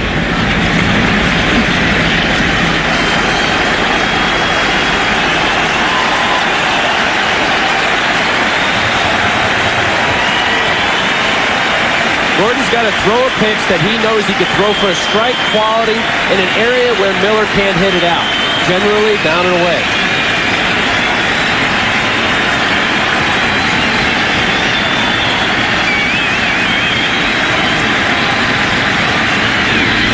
Miller grounds to the second baseman, Cairo.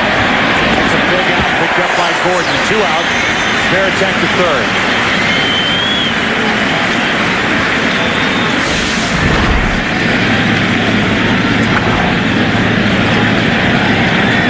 This ground out will mark the end of the night for Tom Gordon. Just like last night, it's Rivera. Loose, ready to go in the 8th. Joe Torre to the mound. Damon coming up, representing the tying run.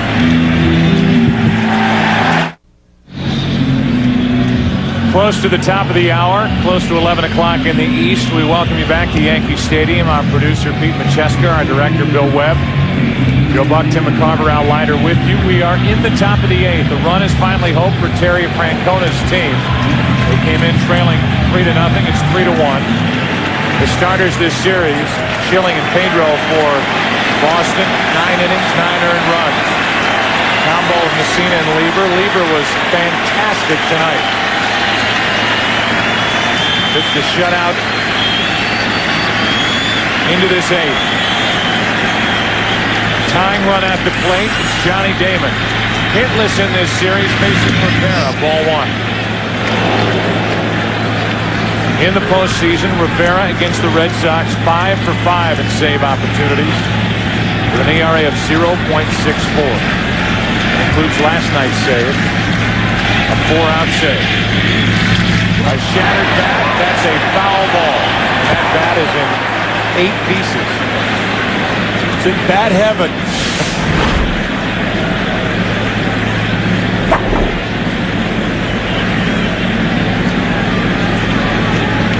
Cut fastball right in on the hands. They see it out over the plate. The hitter does. They commit. Moves about a foot into the handle of the bat. It's almost as though, from an outfielder standpoint, you have to position backwards in this situation. Damon hasn't centered a ball in 8 at-bats against the Yankees, so it wouldn't make sense that he'd do that against Rivera. You almost have to play the outfield in this situation. Damon's been so far out in front on pitches. Now he's in the hole 1 and 2. Also, Rivera's style is very much what you just said, Tim. He jams people. If you have a cut fastball like that, especially coming in on a left-hander, it's hard to extend your arm. Unless it's a mistake, it's got to be a jam shot. Trying to close out the top of the 8th.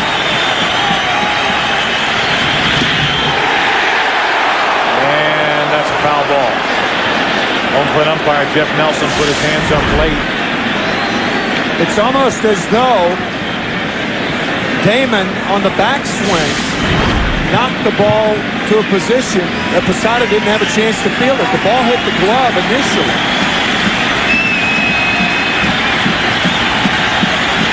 Tying run at the plate for the Red Sox in the 8th. 2 and 2 on Johnny Damon. That foul ball one more time. The ball hits the glove. No, it didn't hit the mask. Once it hits the mask, it's dead.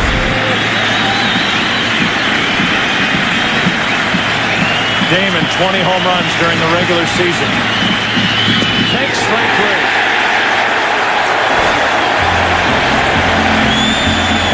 Different night, same old story with Rivera and the Yankees.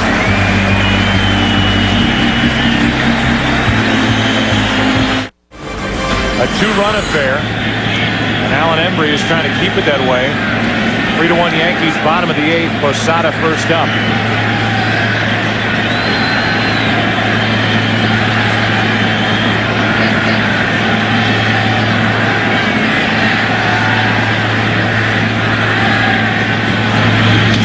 Right up the middle, broken back base hit for Posada. His first hit of the night. This week, Fox NFL Sunday returns, beginning with America's #1 pregame show live from Foxborough. We'll all be up in the New England area. Then the Seahawks try to rebound from their tough loss to the Rams. They take on the unbeaten New England Patriots, two of the best teams in the NFL. Or other regional action. Fox NFL Sunday begins this week at noon Eastern, 9 a.m. Pacific. Fox Sports High Definition, only on Fox. Here's Olrud, whose home run back in the 6th inning is the difference now. Diego Martinez after a 1-out walk to Posada. Bill Miller at third base is looking for a bunt. John Olrud is not going to be bunting. Miller actually in front of the bag, and Olrud can hit the ball that way. That's the danger in playing up, and now he's moving back.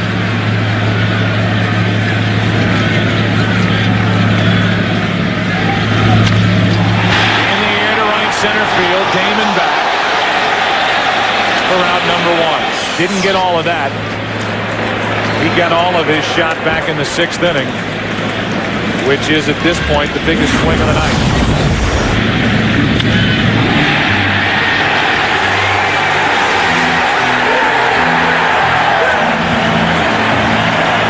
That made it 3-0. Now it's 3-1, and we have seen the last of Alan Embry tonight. Folk appears. Embry disappears. Cairo and Lofton coming up. Yankees batting, 1 on, 1 out, up 2. It's Keith Folk here against Miguel Cairo. Ball 1 high. Folk is the closer for the Red Sox. There are the numbers for the regular season and what he's done in the postseason at the bottom.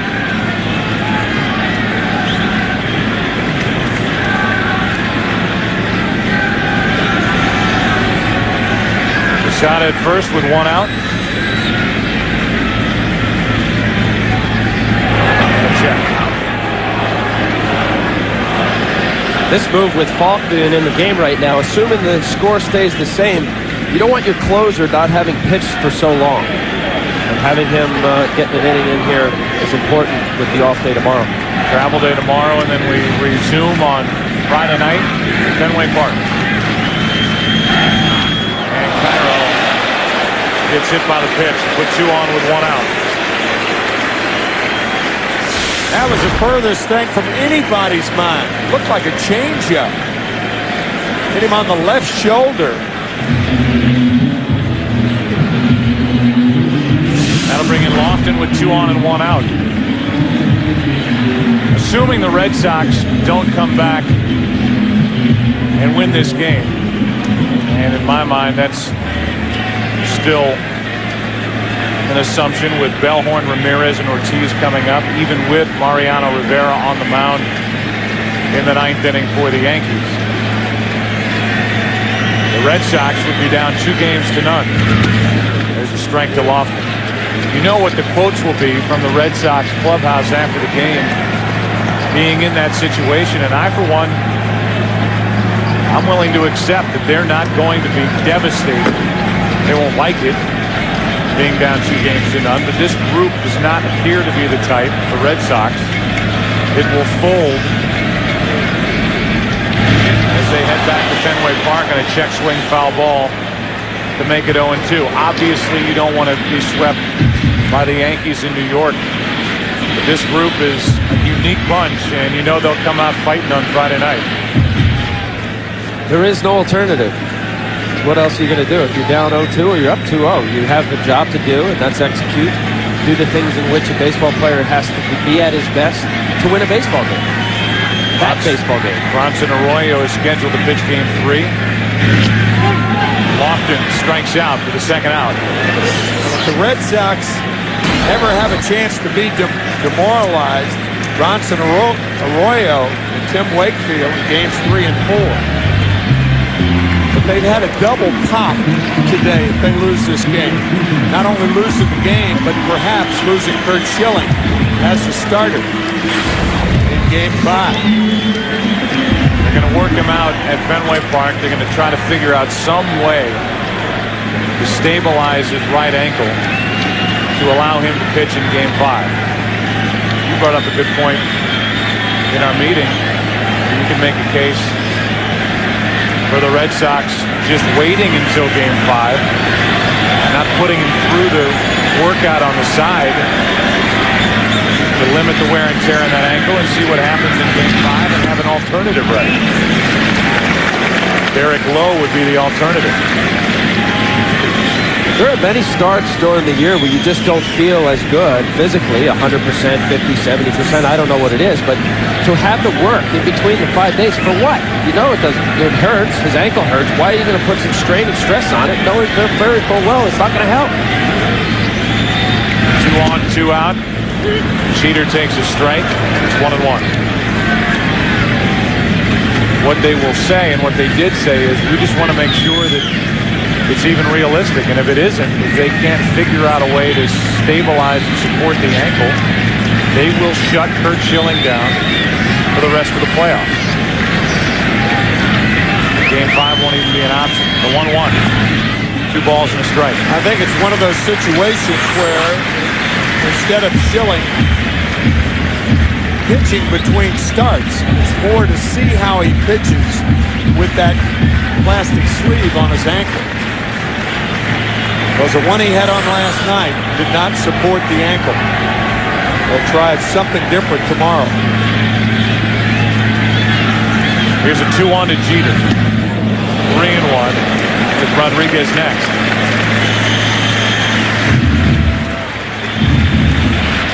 LCS back.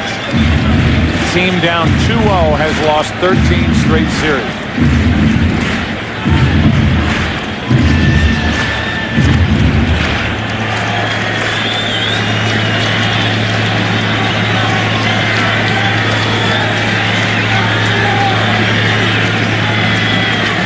Two on, 2 out, 3-1 pitch to Jeter. That'll load him up.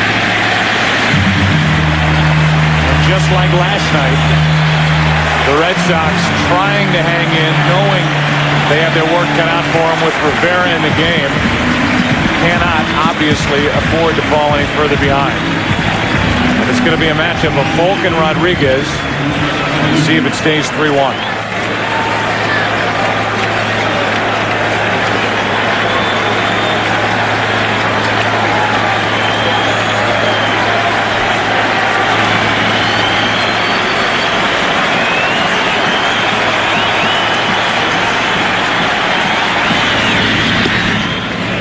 Ball 1.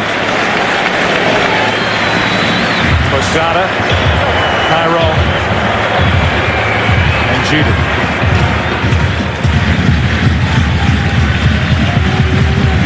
One hit tonight for Rodriguez. 3 in this ALCS.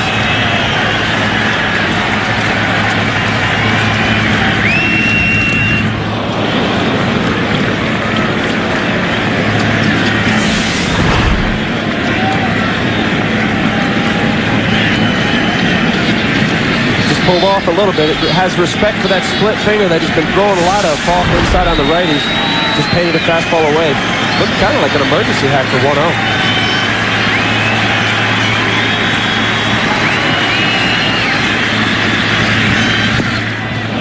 2 balls and a strike.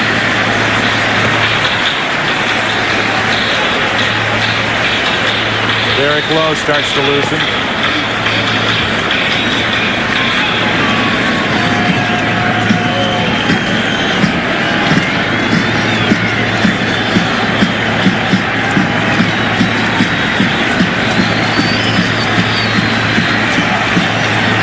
Two 2-1. 3 balls and a strike.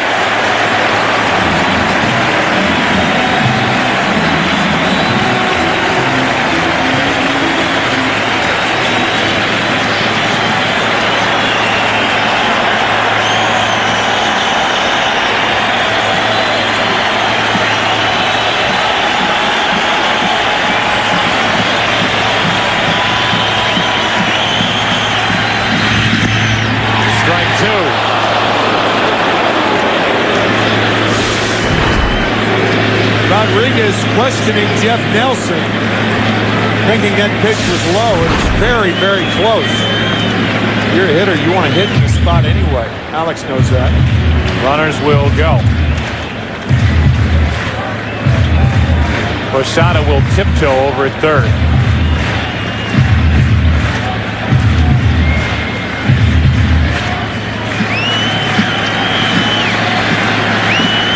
Bases loaded, 2 out, 3-2 pitch. A-Rod. We'll see another.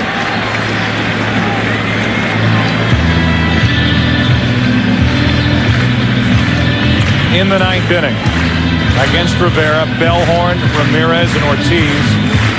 Anybody gets on Millar.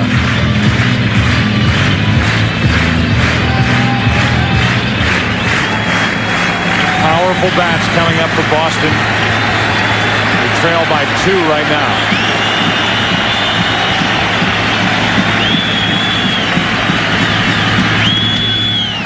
That's into right center field, and Folk has kept the game within a reasonable reach.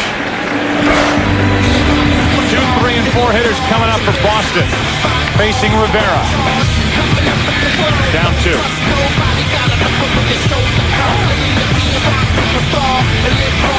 Who will represent the American League?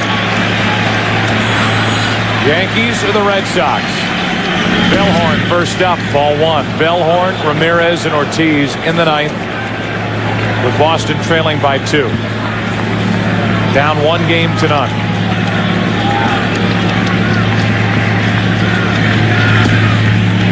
They're in the same spot in St. Louis, game 1 of the NLCS, 10-6. Top of the 9th inning there.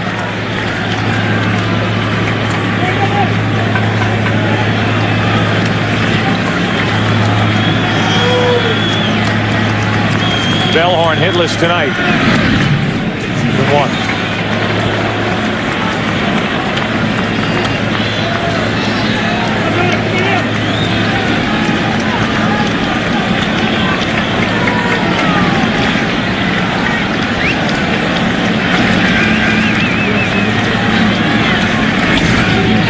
Ground ball to first. An easy play for Olerud. 1 down. Vital to get Bellhorn out because of who's coming up next. Manny Ramirez and David Ortiz. Another cut fastball. The reason why these left-handed hitters have to commit all of baseball and face Rivera is because that looks just like a fastball out around the bunting circle about 20 feet in front, and they have to commit. With about a second out of his hand to home plate, they have to determine whether they have to swing or not in about a half a second. With 1 out, here's Ramirez hitless tonight. Only 1 out of 7 in the series. Big bats for the Red Sox are going to have to do much more when this series shifts to Fenway. But Boston won't have a chance. Ramirez's only hit was a single in the 8th inning last night.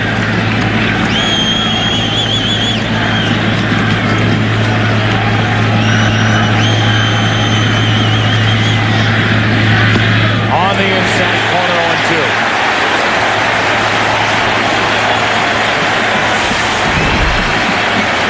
The inside cutter. It actually looked like a ball. It was.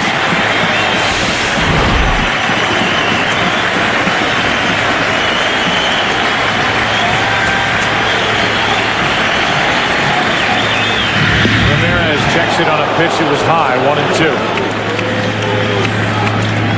Pedro Martinez made the start tonight.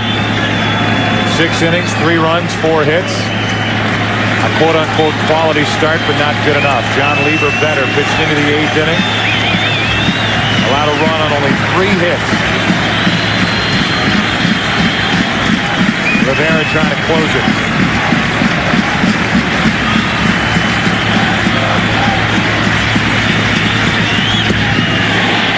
Two and two.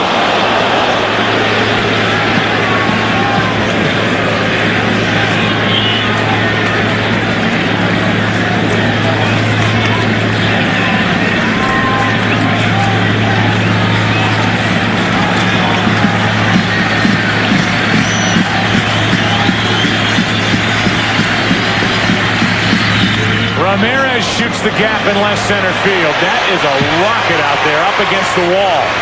Manny Ramirez has a 1-out double. The Red Sox want to keep on playing, and right now they'll send David Ortiz, high on the list of potential MVP award winners in the AL, to the plate as the tying run. That was why it was vital that Rivera get Bellhorn out leading off the inning, because Manny Ramirez is so dangerous. And David Ortiz, the reason that Mariano Rivera did not come in the game last night because of his career numbers against Rivera.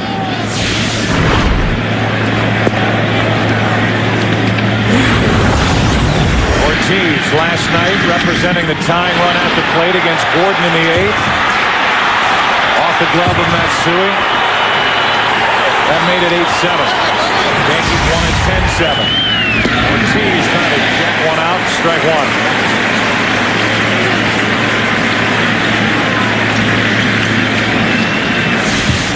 One thing on David Ortiz's mind to tie the game.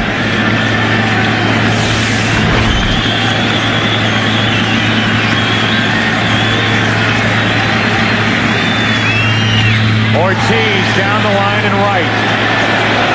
Hooking into the corner. It's foul. 0-2. Ortiz against Rivera. These were the numbers Tim referred to. 7 out of 13 in his career against Mariano Rivera.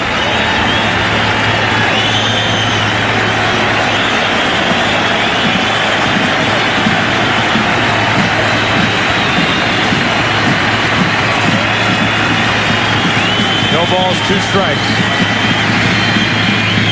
2 out.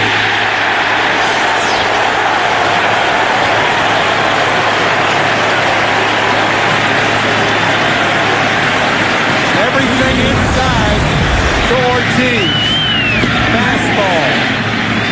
Then he pulls one foul. The cutter.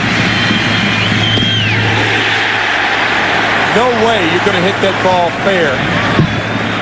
That 0-2 pitch. No chance. This time it's the tying run in the person of Kevin Millar. 18 regular season home runs.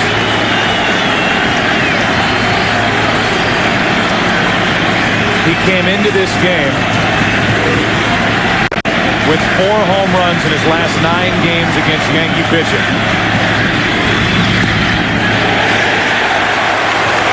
Strike 1.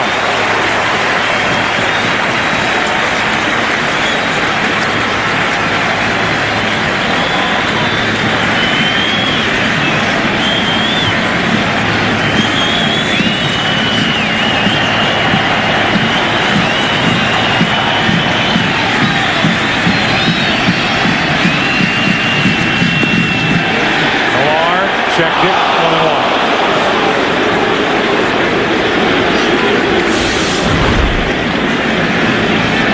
Looked like Kevin held up. Yeah, he did.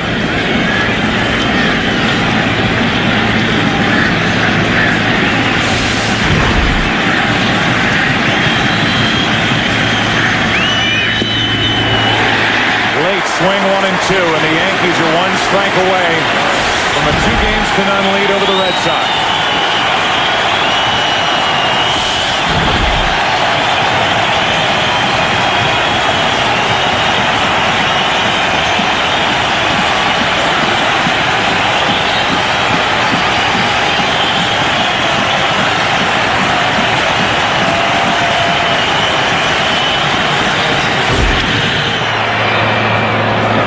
Add another bat to the pile. Still 1-2, and Millar needs a new stick.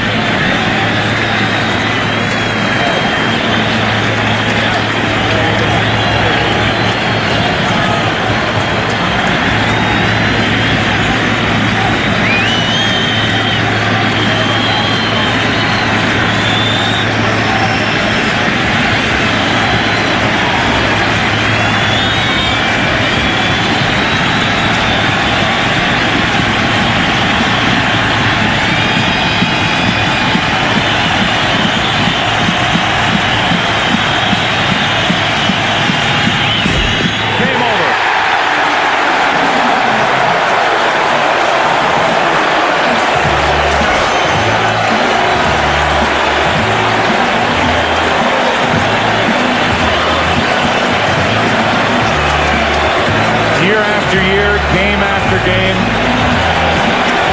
it becomes more and more obvious who the most valuable player is for these Yankees since Joe Torre came here in 1996, and that's him. Mariano Rivera, night after night. They hand it to him. He does his job, and he gets his 32nd career save. He saved both games 1 and 2. Lieber fantastic as the starter. Outpitched Pedro Martinez. And this series will head to Boston for Friday, Saturday, and Sunday with the Yankees up 2-0. Yes, the World Series.